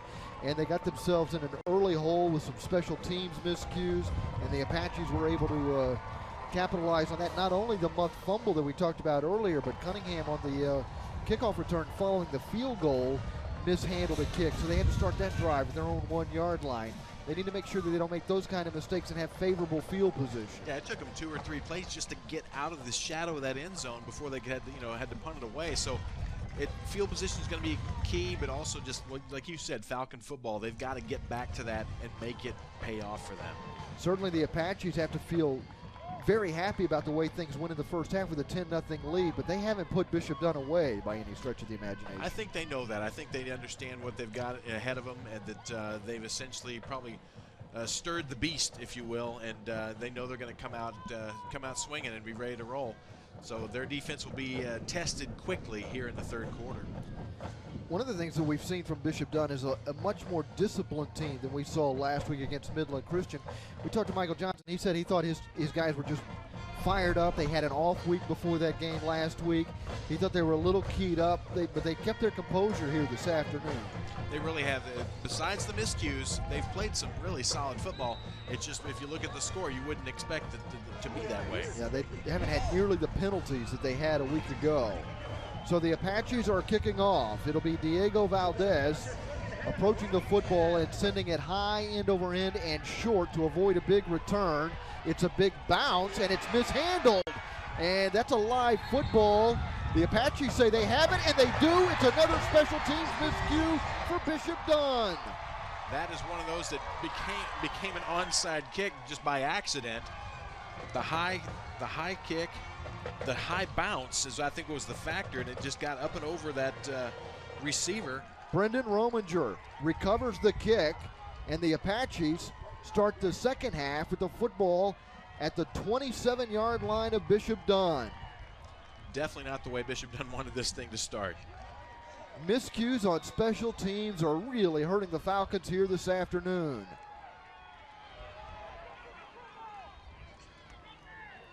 Rosenfeld takes the handoff, but finds the sledding tough against that front seven of the Falcons as they hold Rosenfeld to no gain. It'll be second down and 10. Yeah, that hole never really materialized for him, and he wasn't able to sneak something through. Nice job there by that D-line of Bishop Dunne.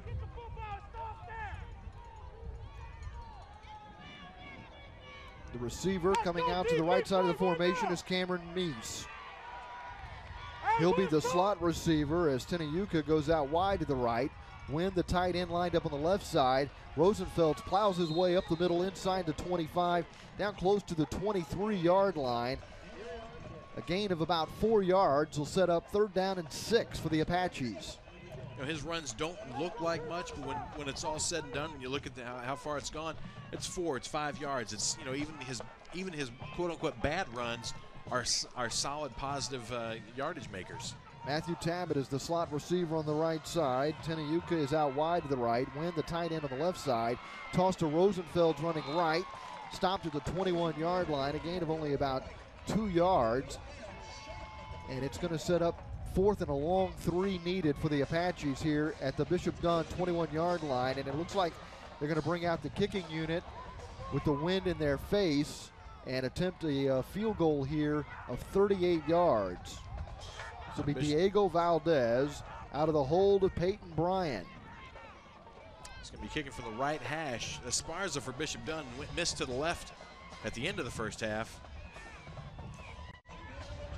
Good snap to place down. The kick is no good.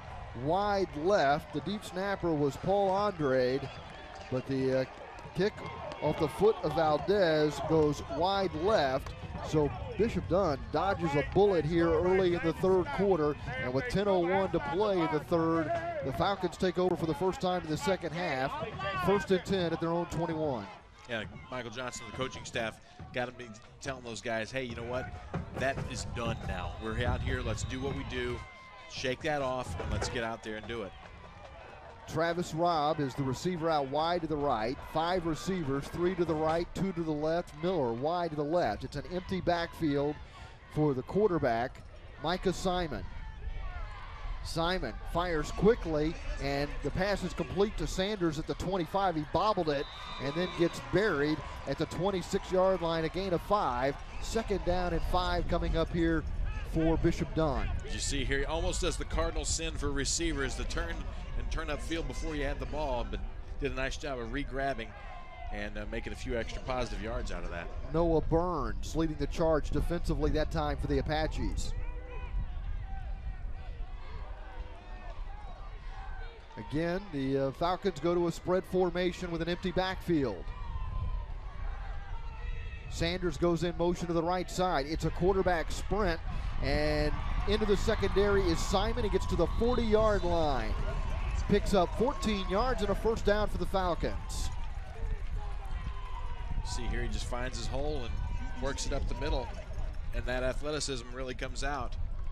I think that spread offense right now is allowing them to do some different things. I look forward to seeing probably them bringing Cunningham in motion and maybe him on a quick pitch. They marked the football just shy of the 40. 1st down and 10 for Bishop Dunne. Stay with the spread formation. Cunningham comes in motion again. The quarterback draw. Simon gets tripped up as he crosses the 50, and he gets to the 46-yard line of the Apaches before he's brought down. Well, I had the motion right, but it was a keeper by Micah Simon, and makes another big gain. Simon with another 14-yard pickup on a quarterback draw to the 46-yard line of Antonian. 1st and 10, Bishop Dunne. Again, Cunningham in motion. They run the fly sweep with Cunningham. He's got a seam and got a lot of running room up the left side. Cunningham running away from Apaches into the end zone for a touchdown. He was not to be caught on that one. Made a nice cutback once he hit that corner and found his way through, and then turned those jets on, ran right away from the entire defense for a touchdown, and now Bishop Dunne is right back in this ball game. Rajon Cunningham with a 46-yard touchdown run to put the first points of the game on the board for the Falcons. And now it's Esparza on to try the extra point. The Apaches' lead has been cut to only 4 as the extra point is no good. A wind-blown extra point goes wide left, and it's a 10-6 lead for the Apaches. And again, special teams may turn out to bite Bishop Dunne. Nice touchdown run there. This is the fly sweep executed to perfection. And Cunningham splits 2 defenders there, gets a great block downfield from Miller. Something we really haven't talked about or had a chance to really see today, but these wide receivers do a great job blocking downfield, and usually when you have a long run, in part, it's because the receivers are downfield blocking, and you saw Miller doing it there. Miller, a sizable receiver, really doing a job against his smaller defender, and really cleared the path for Cunningham's touchdown. Cunningham on the fly sweep goes untouched, 46 yards into the end zone. And the Falcons have something to feel good about here with 8:19 to play in the third quarter, now trailing 10-6. But you're right, another special teams miscue. The missed extra point. Could it come back to haunt the Falcons? Esparza will kick off. End-over-end kick is fielded by Leeper at the 10-yard line. The dangerous return man comes right up the middle, but gets only to the 20-yard line before he gets wrapped up and taken down to the turf by Kevin Drain, a senior who plays linebacker. Also in on that tackle on special teams was Jalen Huckabee. Crazy floating bag during the kickoff there. I actually thought he was going to kick it into the bag. We've seen litter blown all across the field here this afternoon. It's a wind-blown day. The line of scrimmage now is the 19-yard line. The Apaches are moving into the wind. Tenayuka is the receiver out wide to the left. Handoff to the first man through, and that's Holguin, the junior running back, who gets stuffed for practically no gain. Yeah, he hit that wall and was not able to budge it.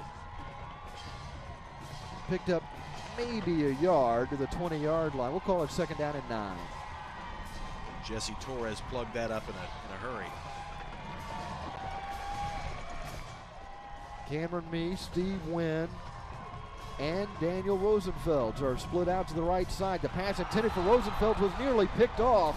It was deflected and then nearly intercepted by Marquise Williams. Well, that had pick 6 written all over it. He jumped the route perfectly, got out there, and it got on him quicker than he thought he got on the ball. And just a missed opportunity there. I think it might have been T.J. Jones who reached up and deflected the pass initially before it was nearly intercepted. It was intended for Rosenfeld, and that's twice they've tried to run that play. Twice they've been unsuccessful. This is third down and 9 at the 20-yard line for Antonian. Toss it to Rosenfeld, looking for daylight, breaks a tackle, then gets gang tackled as he reaches the 22, close to the 23-yard line. But facing fourth and long, the Apaches will be forced to punt, and we'll see Kyle Berger. Now the Bishop Dunne defense is stepping up. They've stopped 2 drives now by Antonian here in the second half. You can see that confidence building, that momentum building, the excitement on that defense, and they're starting to make some factors there. Facing 4th and 6 at their own 23, the Apaches have no choice but to kick it away, leading 10-6. Berger snares a high snap, gets the punt up in the air, takes a neutral bounce initially, and then it is fielded on a hop by one of the up men for Bishop Dunne. That was Huckabee, who grabbed it inexplicably, and he gets taken down to the ground after grabbing it at the 45-yard line. They'll mark it at the 46. Coach is wondering why did you grab that, but they're glad that it was almost just a reflex. Yeah, you see a ball, you just sort of reach for it, but they are going to put it at the 45, and from there it'll be 1st and 10 as the Falcons will start this drive in Antonian territory. They are very fortunate that didn't go the way some of the other returns have come.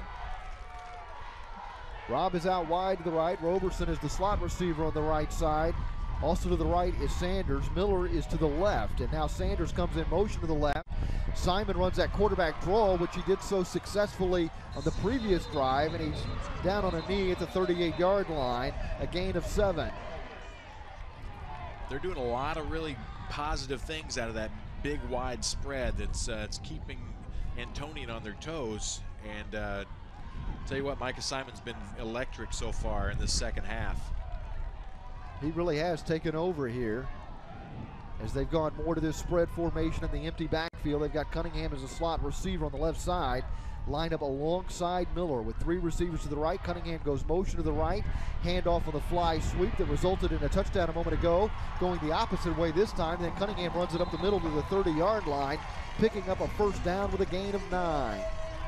You mentioned Barry Sanders earlier in a comparison. That was a very Barry Sanders-ish type run to just stop, let things develop, and then find another hole and make an adjustment. That's what he did for a nice gain.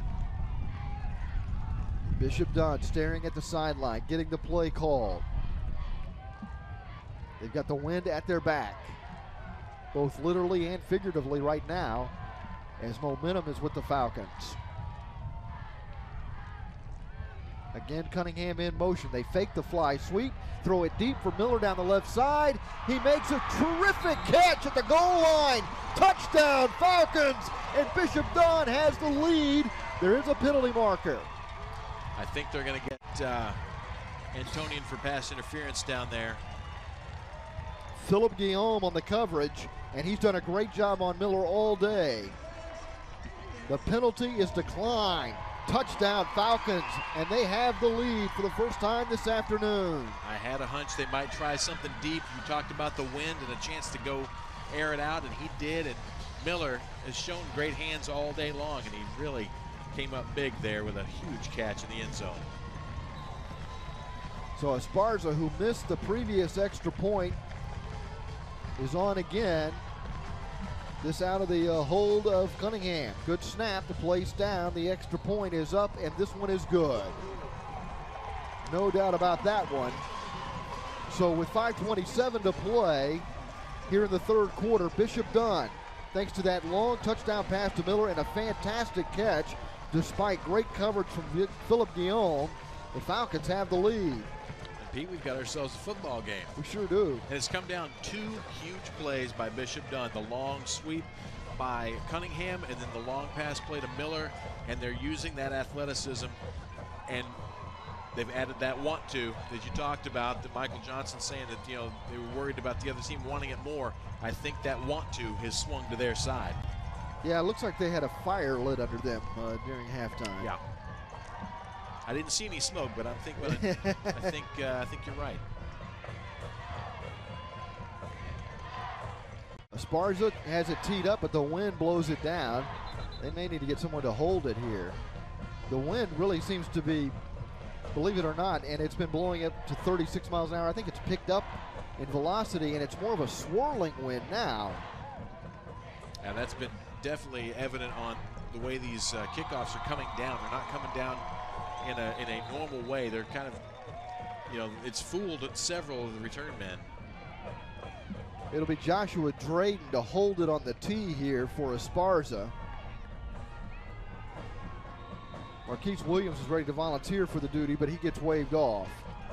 Drayton will hold it. Esparza approaches, with the Falcons now leading 13-10. Leeper will take it at the 11-yard line. Right up the middle, gets across to 25, down close to the 28-yard line, where the Apaches will take over. And for the first time today, Antonian's got their offense on the field trailing in the game. Yeah, that was I think Esparza's best kickoff yet. It was the one that was actually getting held by a teammate, and he actually got a nice quality kick out of it. But Antonian's going to start here about the 23-yard line, and they've got some work to do. Suddenly trailing 13-10. I formation. Rosenfels takes the toss and gets it to the 30 and down at the 31-yard line. Marquise Williams there took a swipe at the ball and almost was able to knock that out of Rosenfeld's hands on the tackle. Pickup of 3 sets up 2nd down and 7 for the Antonian Apaches. Cameron Meese brings the play in. He'll line up as a receiver on the left side. Josh Terry is out wide to the right. Play action pass on a bootleg rolling left is Bryan, and he will stumble his way to the 33-yard line, picking up only a couple of yards. Tackled by 3 Bishop Dunne defenders there. 3rd down and 5 coming up here for the Apaches. Less than 4.5 minutes to play in the third quarter.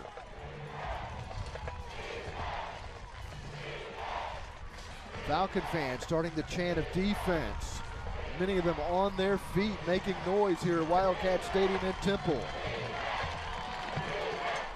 I think you can feel the tables have turned a little bit to Dunne's favor as far as momentum and enthusiasm goes. This could be a big 3rd down play. Bryan back to pass, feels pressure in the pocket, goes back to the left. He'll tuck it away, but he can't get around the outside. A penalty marker is thrown as the tackle is made by Darian Daniels.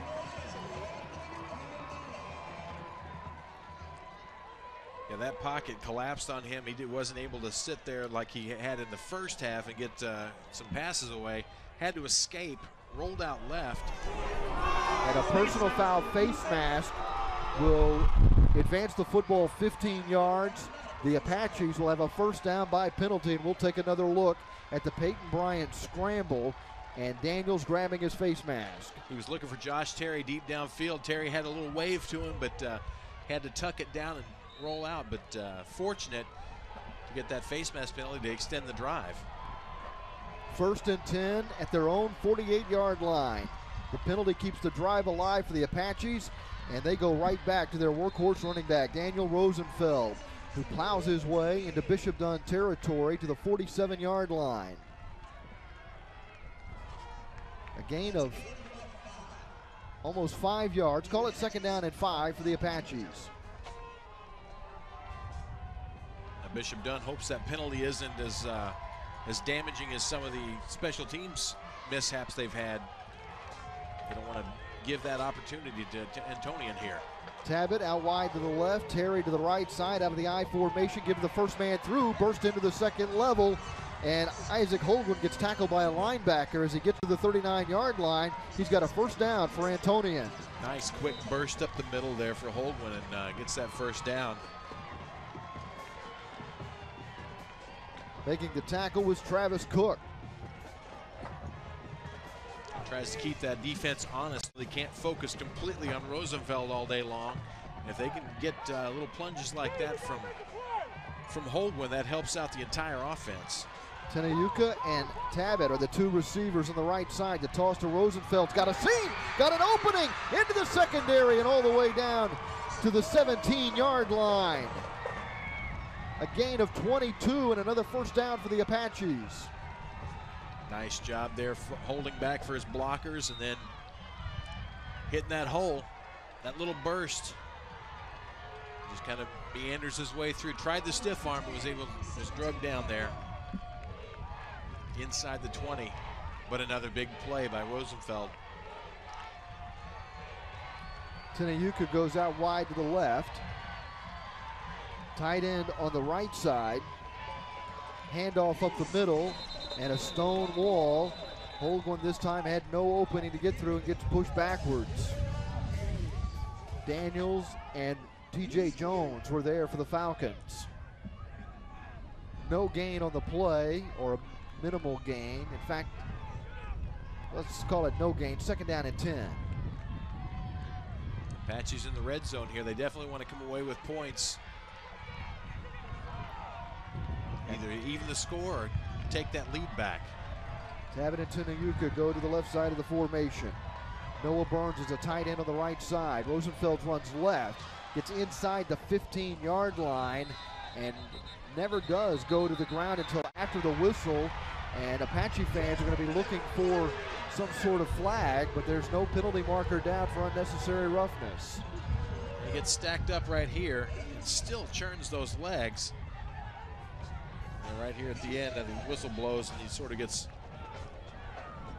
tossed to the ground. The Apaches able to keep this drive alive thanks to a face mask penalty called on Darian Daniels. And now they have moved inside the Falcon 15, threatening to reclaim the lead to give to Rosenfeld on a dive play up the middle. He gets stuffed after a short gain. About 4th and 5, 4th and 6 here. And decision time, and it doesn't take Van Fushak very long. He sends the field goal unit out. This will be a 30-yard attempt for Diego Valdez. Pretty much squared up center here, so he's got a better look at the goalposts than his last attempt. Paul Andrade is the deep snapper. The ball is placed down by the quarterback, Peyton Bryant, and the kick is true. And the Apaches have tied this game at 13 with 13 seconds to play in the third quarter. Nice drive there by the Apaches, evened up the score, kind of balanced it out. It's going to make this an exciting fourth quarter, I'll tell you that. And it's going to be who can control that football and not make any mistakes down the stretch. Antonian 13, Bishop Dunne 13, 13 seconds remaining in the third quarter. I hope you're not superstitious. Wait, what? So far, we've been lucky this afternoon. It's been a really good football game. The Apaches about ready to kick off here. Here's Dunne trying to not make any mistakes on this kickoff return, which they've had trouble all day long. Valdez has the ball blow off the tee, just as his counterpart Esparza did a couple of minutes ago. Weird that it blew off toward the wind. That was. Every time I look at the flag, it seems like it's blowing in a different direction. It's more of a crosswind now, coming from the Apaches bench toward the near side. It's and like again, a Chinook. Again, it falls off the tee. They're going to have to get somebody to hold it.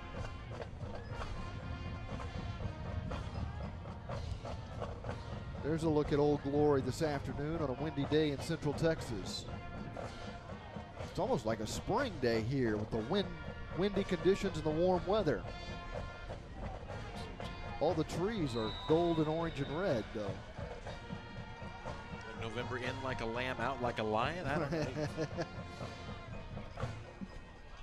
Here's an end-over-end kick that is fielded at the 25-yard line on a fair catch.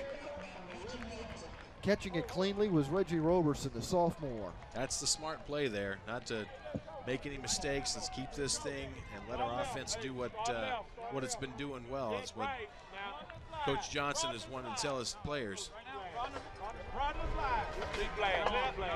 Let's see if they run in that spread formation again. So far, it's worked all half long for them. Falcons drive will begin at the 24-yard line. Yeah, they've come out in that 5-receiver set spread formation and had a lot of success here in the second half. And it doesn't look like they're going to veer away from that right now. It all depends on where Cunningham's going to line up here. Cunningham's going to be the slot receiver on the left side with Miller out wide to the left. 3 receivers to the boundary, short side right. First and 10 from their own 24. Cunningham goes in motion. And on a quarterback draw, it's Simon up the middle, crossing the 30, getting to the 31-yard line. A gain of almost 7 yards for the quarterback. Will set up second down and about 3 needed for the Falcons here at their own 31. But that'll have to wait until the fourth quarter. We are all tied up. The Falcons have dominated the third quarter of play, trailing 10-0 at the half. We go to the fourth quarter, knotted at 13 in the state semifinals.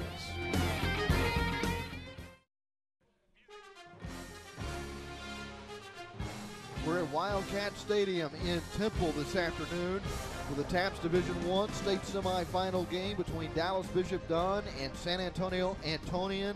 And it is a tie game as we go to the fourth quarter, 13-13. These two teams met in the playoffs last year, and it was Bishop Dunne who pulled away in the fourth quarter to win the game. We'll see what happens this year in the state semifinal. Bishop Dunne has it. Second down and 3 from their own 31-yard line. They sent Sanders in motion. Simon runs to the right side, and Simon is grabbed by Wynn and pushed backwards. He'll get forward progress just across the 30-yard line. Third and short coming up for the Falcons. Yeah, here he comes coming around this right side, and Wynn just meets him. Wynn stayed home. I watched him as he was setting up. He watched the receiver go in motion. He just stayed at home and was ready for Simon as he turned that corner and made a nice tackle. Of course, the leading tackler for the Apaches as well. Third and a long 3 coming up here for Bishop Dunne. Sanders, Roberson, and Robb are the 3 receivers to the left. Cunningham and Miller to the right side of the formation. It's an empty backfield. This is Miller going in motion to the left side. Simon back to pass. Throws it complete for a first down to Miller, who dodges one tackle and then another and gets across the 40, stumbling down at the 43, but without the football. Miller fumbled the football, and it is recovered by Antonian, I believe.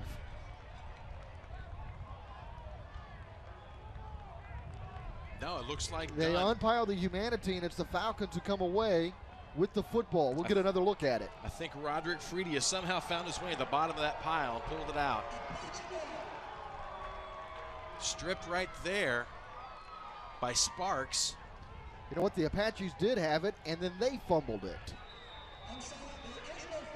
It's a first down for Bishop Dunne at the 41-yard line. I think the officials are looking at the clock, the play clock. They reset the play clock to 25. They had it at 40.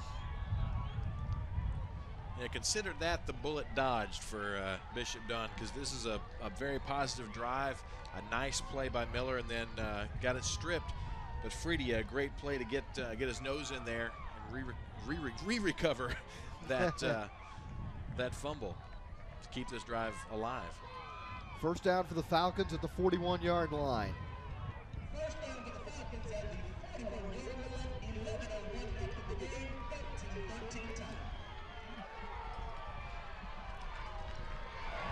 Two receivers to the left, three to the right, empty backfield. Cunningham is the slot receiver on the left side with Robb out wide to the left, Miller out wide to the right. Roberson and Sanders are also lined up on the right side of the formation. No tight ends.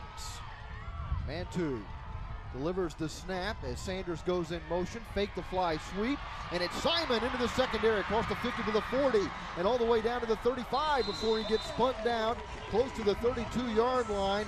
The tackle is made by Andrew Martinez. Nice play here. He just finds that opening and uses his legs, gets downfield, holds onto that ball. A little gingerly out there, but does a nice job getting that first down. I tell you, the spread offense has really opened things up for Dunne. It's become the Simon Says offense, because anything he says, he does. 27-yard gain to the 32-yard line of the Apaches. First down and 10, Bishop Dunne. Micah Simon throws it complete to Sanders. Sanders gets taken down as he gets inside the 30-yard line. The ball was stripped away, but after the whistle. The ball was taken away by Bracken Garcia. And Apache fans on the far side not happy about the way things are being called here on this drive. I felt that was a quick whistle maybe, but they are being very opportunistic on defense, grabbing for the ball, trying to rip that loose, using everything that they can to defend against this athletic Bishop Dunne squad. At the 28-yard line of Antonian, it's second down and 5 for Bishop Dunne. Cunningham, the slot receiver on the right side. The ball is snapped as whistles sound. And I believe the officials have a timeout. Timeout, Bishop Dunne.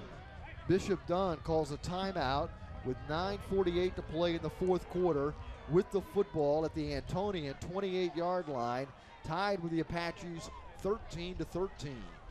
So Bishop Dunne with 2 remaining timeouts, Antonian with all 3, and that gives us a chance to tell you that Time Warner Cable Sports Channel is the television home of high school sports, connecting you to the games that matter to you. Visit TWCSportsChannel.com to vote in the inaugural TWC Sports Channel Play of the Year contest. The winner each week moves on to compete for Play of the Year and a $1,000 donation that comes with it. So please go to TWCSportsChannel.com and vote. Pete Stein along with Sean Lindrose this afternoon at Wildcat Stadium, where we're still early in the fourth quarter, 9:48 remaining. Bishop Dunne and Antonian are tied 13-13 in the TAPS Division I state semifinal. The winner to play either Plano Prestonwood Christian or Houston St. Thomas next week in Corsicana, Friday night at 7 o'clock on Time Warner Cable Sports Channel. Simon hands to Cunningham. Comes across to the right side, gets to the 25, gets tackled out of bounds by Wynn at the 24-yard line, just short of a first down. Wynn does a great job here, keeping pursuit, forcing him further and further to the outside. Not able to catch him until he gets out of bounds, but just continues to push him outside, kept him from turning it upfield for a big gain.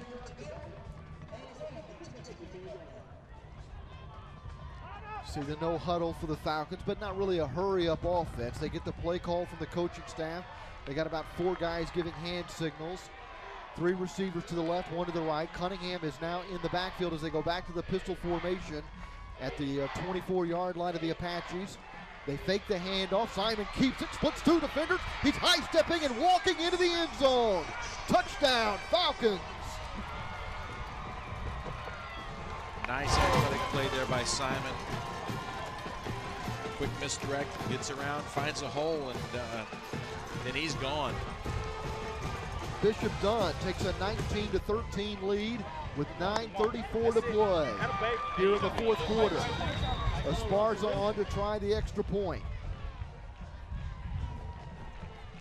Peyton Matus, the deep snapper.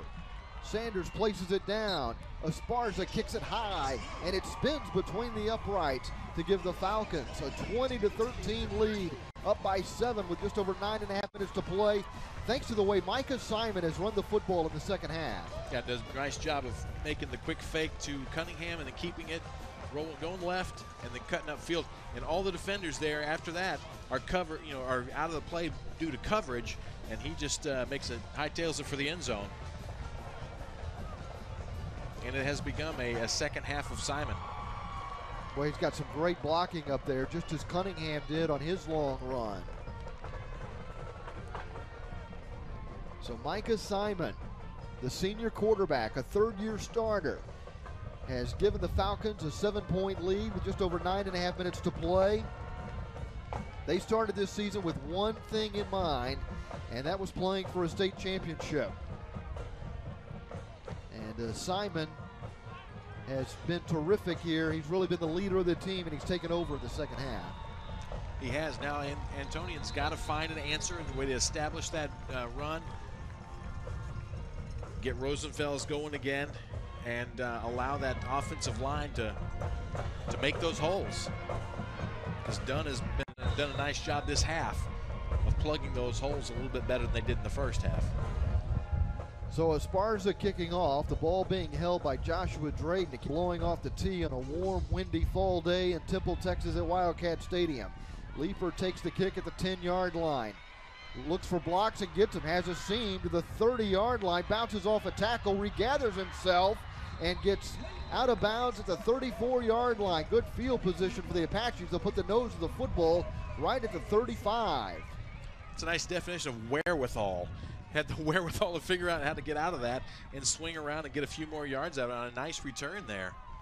Gives them good field position. 1st and 10 for Antonian at their own 35-yard line.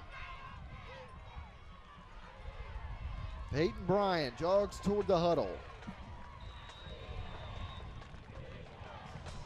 And they're in no hurry as well. They're just wanting to establish their offense, get that run game going again. Tenayuka is the receiver, flanked out wide to the right. They'll keep it on the ground with Rosenfels, but he gets wrapped up immediately by Darian Daniels and thrown to the ground. A loss of a yard will bring up 2nd down and 11 with just over 9 minutes to play in the fourth quarter. The Apaches trailing 20-13.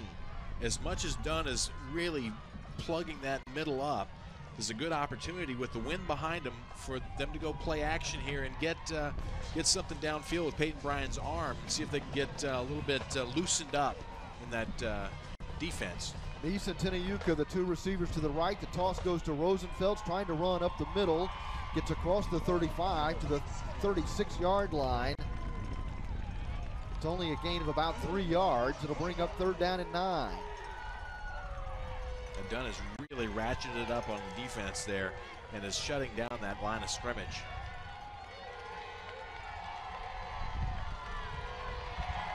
Into the game comes the tight end, Stephen Wynn.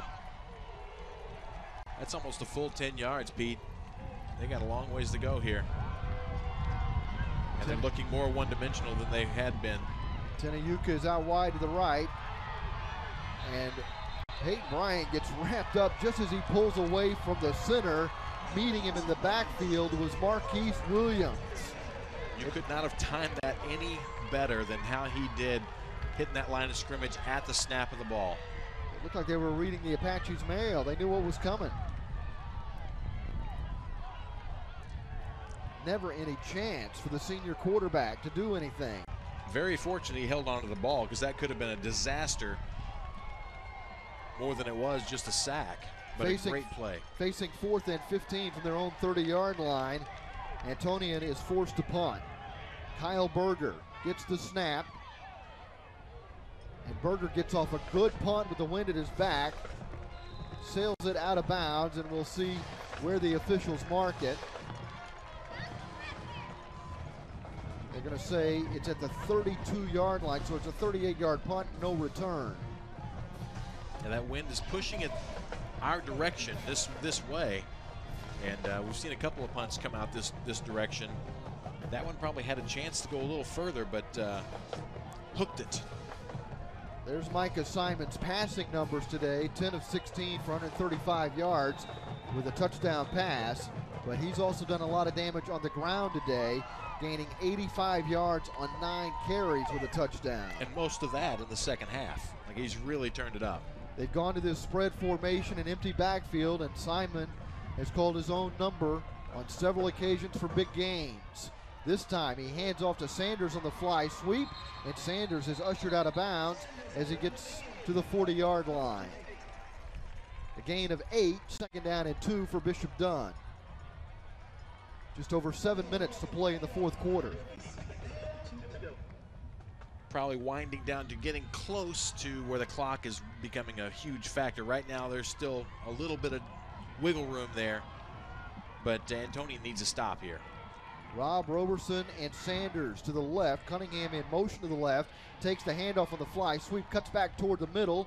Sidesteps one tackle and then runs into the arms of a defender at the 45-yard line and gets pushed backwards by A.J. Martinez, the senior defensive lineman. Finds himself a hole there. He kind of jukes back and forth and then finally gets thrown back, but gets the first down nonetheless. First and 10 at the 45-yard line.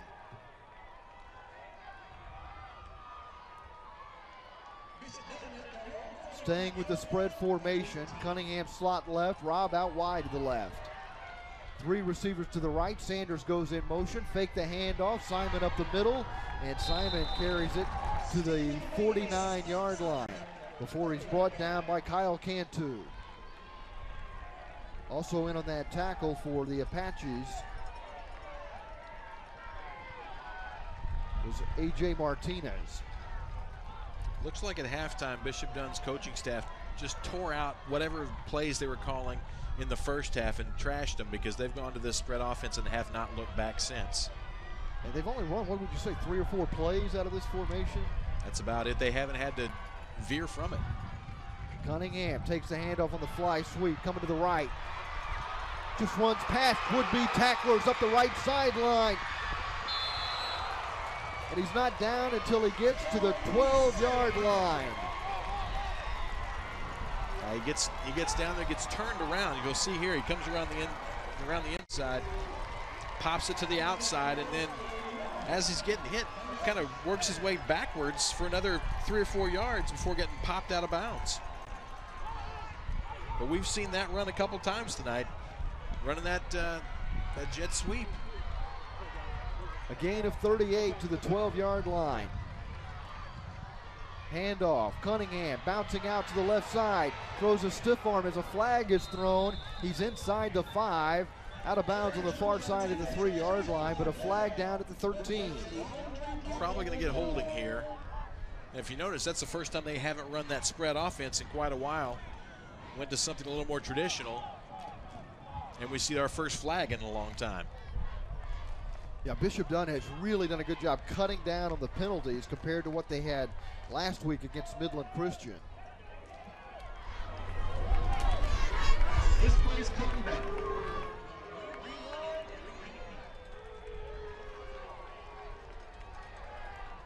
They're going to back them up 10 yards, and I wouldn't be surprised to see that spread offense reinserted quickly.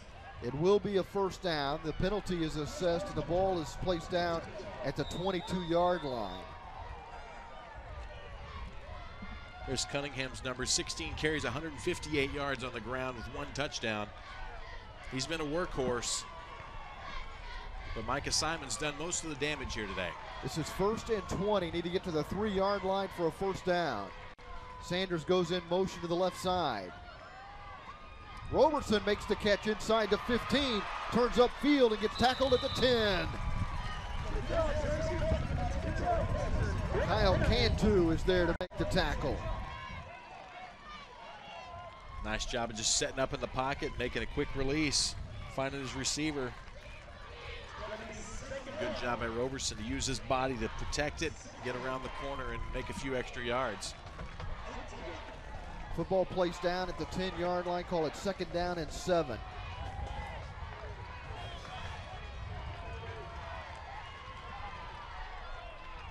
Kepra is the slot receiver on the right side. Sanders comes in motion to the right. Simon runs right up the middle. Simon dives for the goal line. Touchdown! Simon runs in for his second score of the day with 4:56 to play in the fourth quarter, and the Falcons have taken a 26-13 lead with a point after attempt upcoming. Nice job there, letting the defense split, and he just ran right through the middle like they parted the Red Sea for him.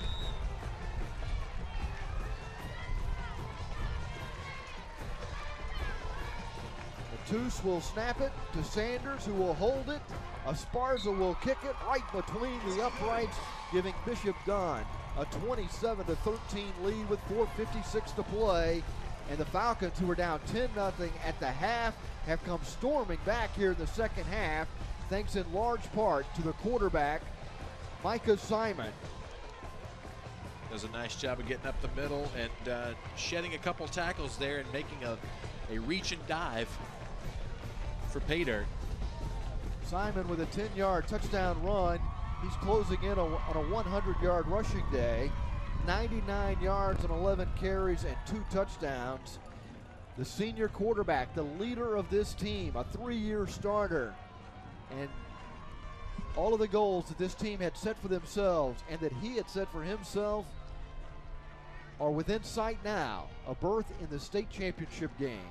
And for Antonian, 2 things now. They're down by 2 touchdowns, and that clock is below 5 minutes. Time is of the essence. They have to do something big with this drive. Drayden will hold it on the tee as Esparza will kick it for the Falcons, who lead by 14. It's their largest lead of the game. Line drive, end over end kick, and this one into the end zone with the wind coming across the field. We've got a penalty marker down at the 40-yard line where Esparza kicked it. A funny thing, we had an offsides on one of the Bishop Dunne players coming across right before the kick. They're not going to be happy because Esparza kicked that one as well as he could. Yeah, that was his best kick of the day. But you notice the confidence of the team is built up, the confidence of the kicker as well. He's been able to make those extra points without any doubt. Looks like his confidence is up. Clouds are really starting to thicken up here at Wildcat Stadium. It's now mostly cloudy here. It's been bright sunshine for most of the afternoon. It's a fun game of which way is the wind blowing, because now it's kind of coming this way, and earlier, well, now it's going that way. I think it's come from all 4 corners today. The Apaches will elect to take the football at the 30-yard line. You wouldn't think of the Apaches as a quick strike offense, but they need 2 touchdowns in 4:56 in order to keep their hopes alive of playing for the state championship next week in Corsicana. To do that, they've got to create holes for Rosenfeld.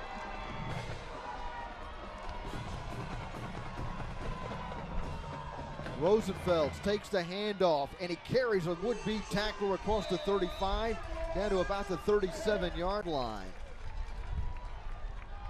I think we've got an update from TAPS Division 3. Trinity Christian Cedar Hill leading Fort Worth Temple Christian 20-9 in the third quarter of that state semifinal game in Division 3. The winner of that game plays the Woodlands Christian or League City Bay Area Christian next week.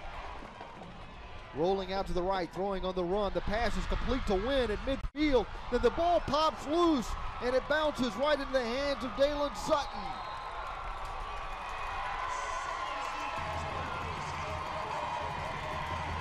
Nice play that just got foiled by a fumble. Wynn working his way upfield after a nice grab. And a late flag. This is going to be some sort of unsportsmanlike conduct penalty. Extra celebration, I think.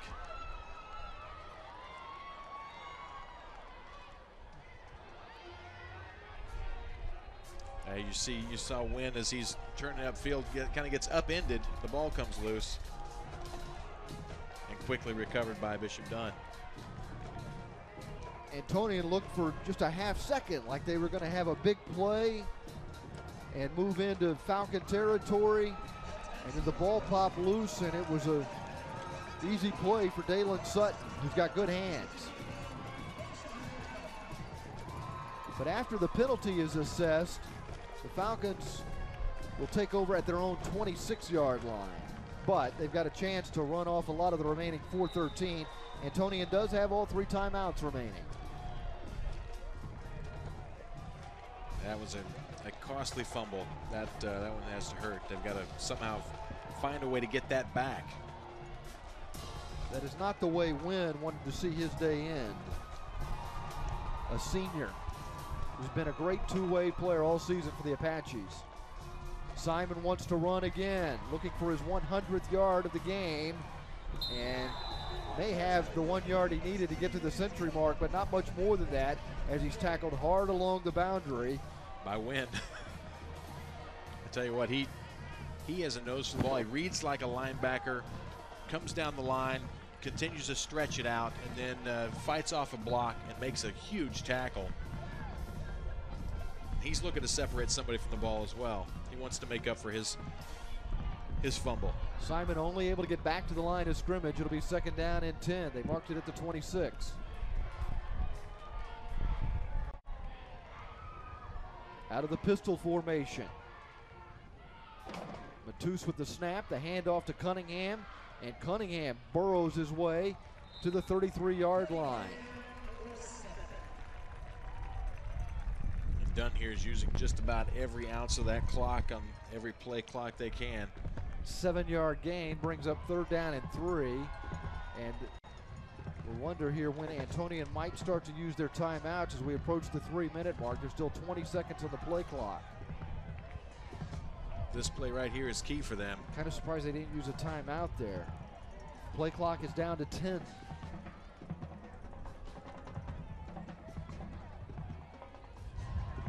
They're going to run it all the way down to 2 seconds before it's snapped.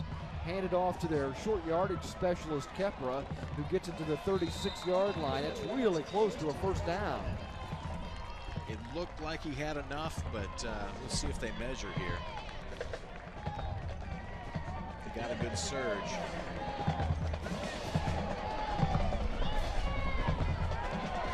Referee is eyeballing it, but he's going to want to bring the sticks out. That'll stop the clock with 2:36 to play. Bit of a free timeout for Antonian on this stoppage.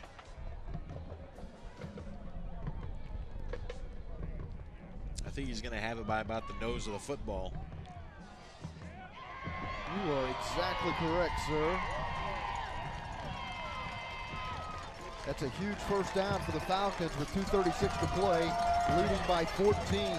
I think Antonian was hoping to make a stop there, and they use the timeouts on their offensive side since they run the ball so much. But now they're going to be forced to use timeouts to stop the clock and try to make something happen here.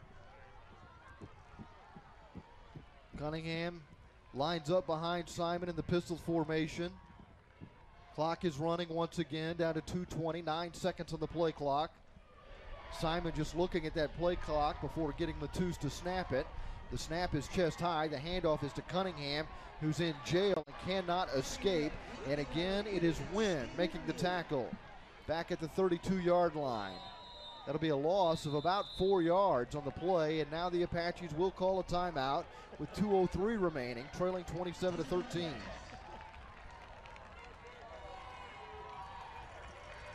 At this point, Antonian's they've got to come up with a turnover here. They've got to be opportunistic, separate the player from the ball, and get on that football. Or because that Dunne's not going to be passing the ball at this point. It's going to be all on the ground, and they just got to protect it. Time Warner Cable Sports Channel is the television home of high school sports, connecting you to the games that matter to you. Visit TWCSportsChannel.com to vote in the inaugural TWC Sports Channel Play of the Year contest. The winner each week moves on to compete for the Play of the Year and a $1,000 donation that comes with it. So please go to TWCSportsChannel.com and vote. Pete Stein along with Sean Lindrose at Wildcat Stadium in Temple, where there's 2:03 remaining in the game. Bishop Dunne leads San Antonio Antonian 27-13 in the TAPS Division I state semifinal game. The winner plays in Corsicana Friday night at 7 o'clock against either Houston St. Thomas or Plano Prestonwood Christian Academy, a district rival of Bishop Dunne. This is 2nd and 14. And Simon takes it away from Cunningham, calling his own number, and gets back to the line of scrimmage, but that's all. It'll be 3rd down and 14. Maybe he gained a yard as they move the stick up to the 34-yard line. Another timeout there by Antonian. Stop the clock with 1:53. Gives them 1 remaining timeout. Seen a lot of good talent here today on both sides of the ball. You know, you look at these high school kids, and some of these kids, this will be their last game played. Seniors on the losing squad. Some will get to move on next week to the state championship. But there's a lot of kids out there that's going to have a lot of bright futures at the collegiate level as well. I think there's 13 kids wearing red today for Bishop Dunne that are being recruited by Division I schools, including guys like Darian Daniels, who's being pursued by 33 Division I schools. Size. He's got the size. And who's your favorite college football team? They're recruiting Darian Daniels. He is 6'4", 305 pounds. Big defensive tackle. He also plays on this offensive line for Bishop Dunne that's been so good today. Plays the left tackle position on the offensive line. That's where he is right now as the Falcons face 3rd and about 13 needed here. They go empty backfield with Micah Simon at quarterback. He brings Cunningham in motion, putting 4 receivers now to his right. Simon darts up the middle, gets to the 35, maybe the 36, close to the 37-yard line is where he's going to be marked down, well short of a 1st down. Antonian has 1 timeout remaining. 1:40 remaining in the game. Falcons get ready to punt. For programming updates and information, make sure you follow us on Twitter at TWC Sports TX. You can also like us on Facebook by searching Time Warner Cable Sports Channel TX. So Antonian electing not to use the timeout here. With 1:20 remaining, the Falcons will take the delay of game. That'll stop the clock with 1:16 to play.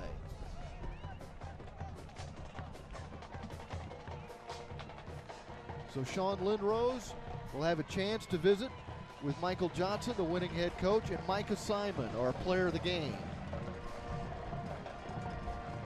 Falcon quarterback just taken over here in the second half, propelling Bishop Dunne to a 14-point lead. 27-13. Bishop Dunne will be punting it away with 1:16 remaining. Ryan Leifer is a dangerous return man for the Apaches. They would like nothing more than to see a big return here. Somehow they need to get 2 quick scores. And they're not exactly a quick strike offense by nature. The snap back to Esparza.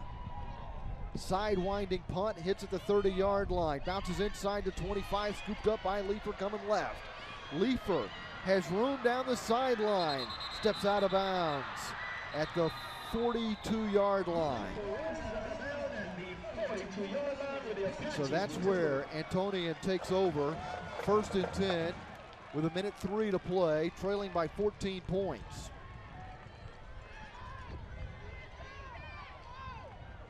No timeouts remaining. Pardon me, they got 1 timeout left. 1 timeout for Antonian and 1 timeout remaining for the Falcons.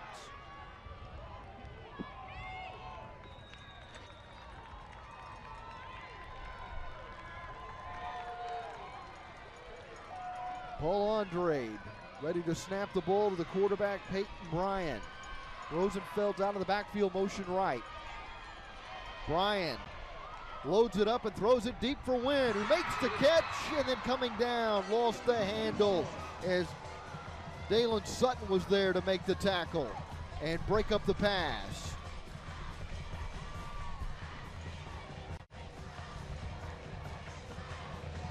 Wynn goes up, he had it, and then as he's coming down, Sutton strips it away. Wynn had a costly fumble on the previous drive. 57 seconds remain. 2nd down and 10 for the Apaches at their own 42-yard line. Tenayuka is the receiver to the left side. Wynn goes to the right side along with Matthew Tabbitt. As the ball is snapped, the whistles sound, and delay a game is called here against the Apaches, which will move them back 5 yards.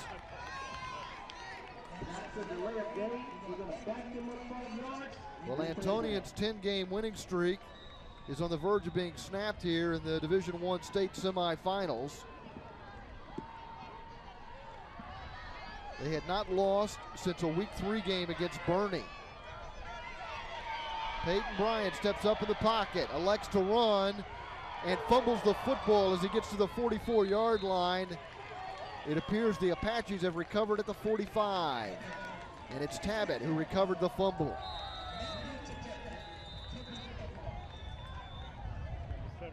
And that'll be the final timeout for the Apaches with 41 seconds remaining. Trailing 27-13.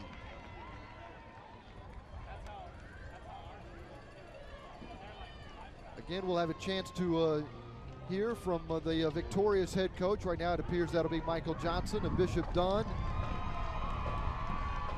And our Time Warner Cable Sports Channel player of the game, Micah Simon, the senior quarterback, who really took over here in the second half after the Falcons fell behind 10-0 through a sluggish first half. But Simon and the Falcons are about to land in the state championship game. A possible rematch with Prestonwood Christian, a team they beat earlier this season, or they could face Houston St. Thomas. Bryan back to pass. Pocket collapses and he is sacked.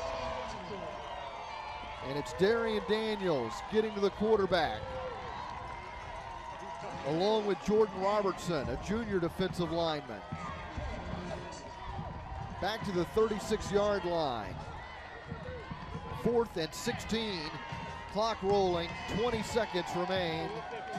And the Apaches may only have time for one more play after they break the huddle. Meese is the receiver out wide to the right side. An inside handoff to Holquin, who's breaking tackles and gets to the 45, but time runs out.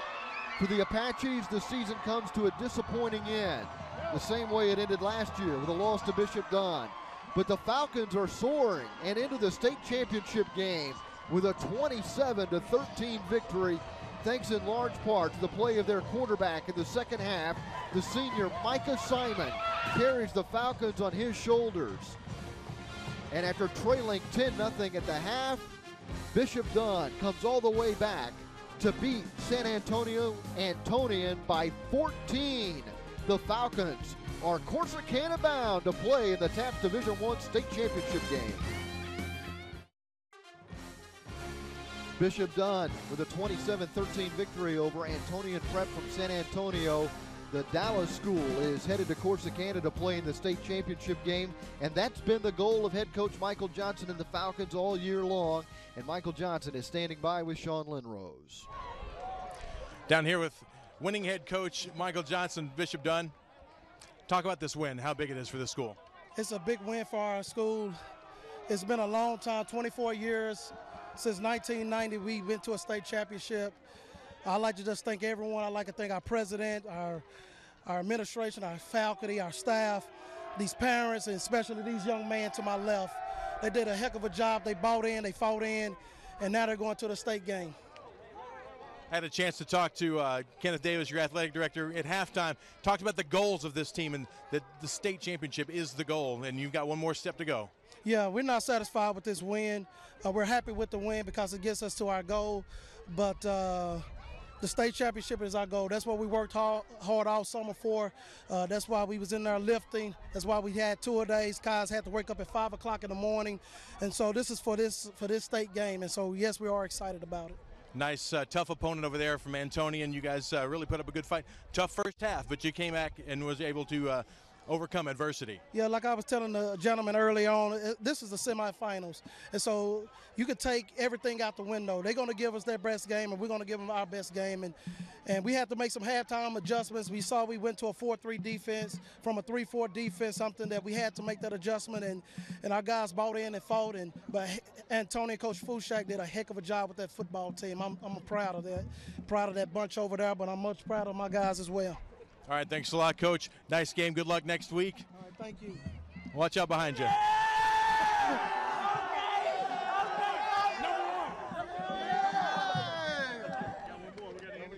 Coming from up here, but there was nothing. Nothing we could do to warn Coach Johnson about that ice bath he just got. Fortunately, it's a fairly warm day. Michael Johnson will take that any time after winning a state semifinal game. And Micah Simon is a big reason why this team is going to the state championship game, completing 11 of 17 passes for 147 yards. He also had a big day on the ground, rushing 13 times for 101 yards and 2 touchdowns, and he's standing by now with Sean Linrose. All right, down here with player of the game, Micah Johnson. Excuse me. Got your coach in mind. Micah, talk about tonight. 101 yards on the ground, 2 touchdowns. Things really turned around in the second half for you guys. Yes, sir. That's my little brother. Yeah, the first half was really slow. Only had the ball maybe 3-4 times, punted on all of them, turnover on downs on 1, and we really wanted to spread the team out in the second half. The first half, they were crowding the box a lot. We were trying to keep it on the ground, also in the air, but we had to spread them out, and then we usually more in the running game, and then got us the victory. You were able to mix things up as well. You know, the good passing game, good running game. Cunningham on the ground was fantastic again. But you really kind of changed things up. I mean, I said it on the broadcast. Simon says in the second half, and you really took it to him. Yeah, yes, sir. I think because of the way they followed our motions, it kind of just opened up the lanes for me to hit. And then also they were sagging off a little bit, trying to not let us have the big play on the pass. So we were hitting them short. And then the receivers, Gerard Saunders, A.D. Miller, Reggie Robertson, they were really taking it up the field, giving some moves to get yardage. Does a game like this kind of give you guys some motivation for next week? One more step, state championship. Yeah, yes, sir. It shows how we can bounce back from all the adversity that we overcome in the first half. Like the halftime, Coach Johnson said we played as bad as we could, and we're just down by 10. So we just kept stuck with it, and then we pulled it out at the end. All right. Nice game. Thank you so Good much. job. Micah Simon, player of the game here. Bishop Dunne going to the state finals. Yeah, the Falcons are pretty happy, as well they should be. After trailing 10-0 at the half, they come back to win 27-13. They finish with 427 yards of total offense in this game and hold the Apaches to 231 yards. Bishop Dunne, a 27-13 winner. They'll be in Corsicana. So will Time Warner Cable Sports Channel Friday night at 7 o'clock for the Division I state championship game. The Division II state championship game is next Saturday at noon, and the Division III title game at 7 o'clock next Saturday night. You can see all of those state championship games exclusively on Time Warner Cable Sports Channel.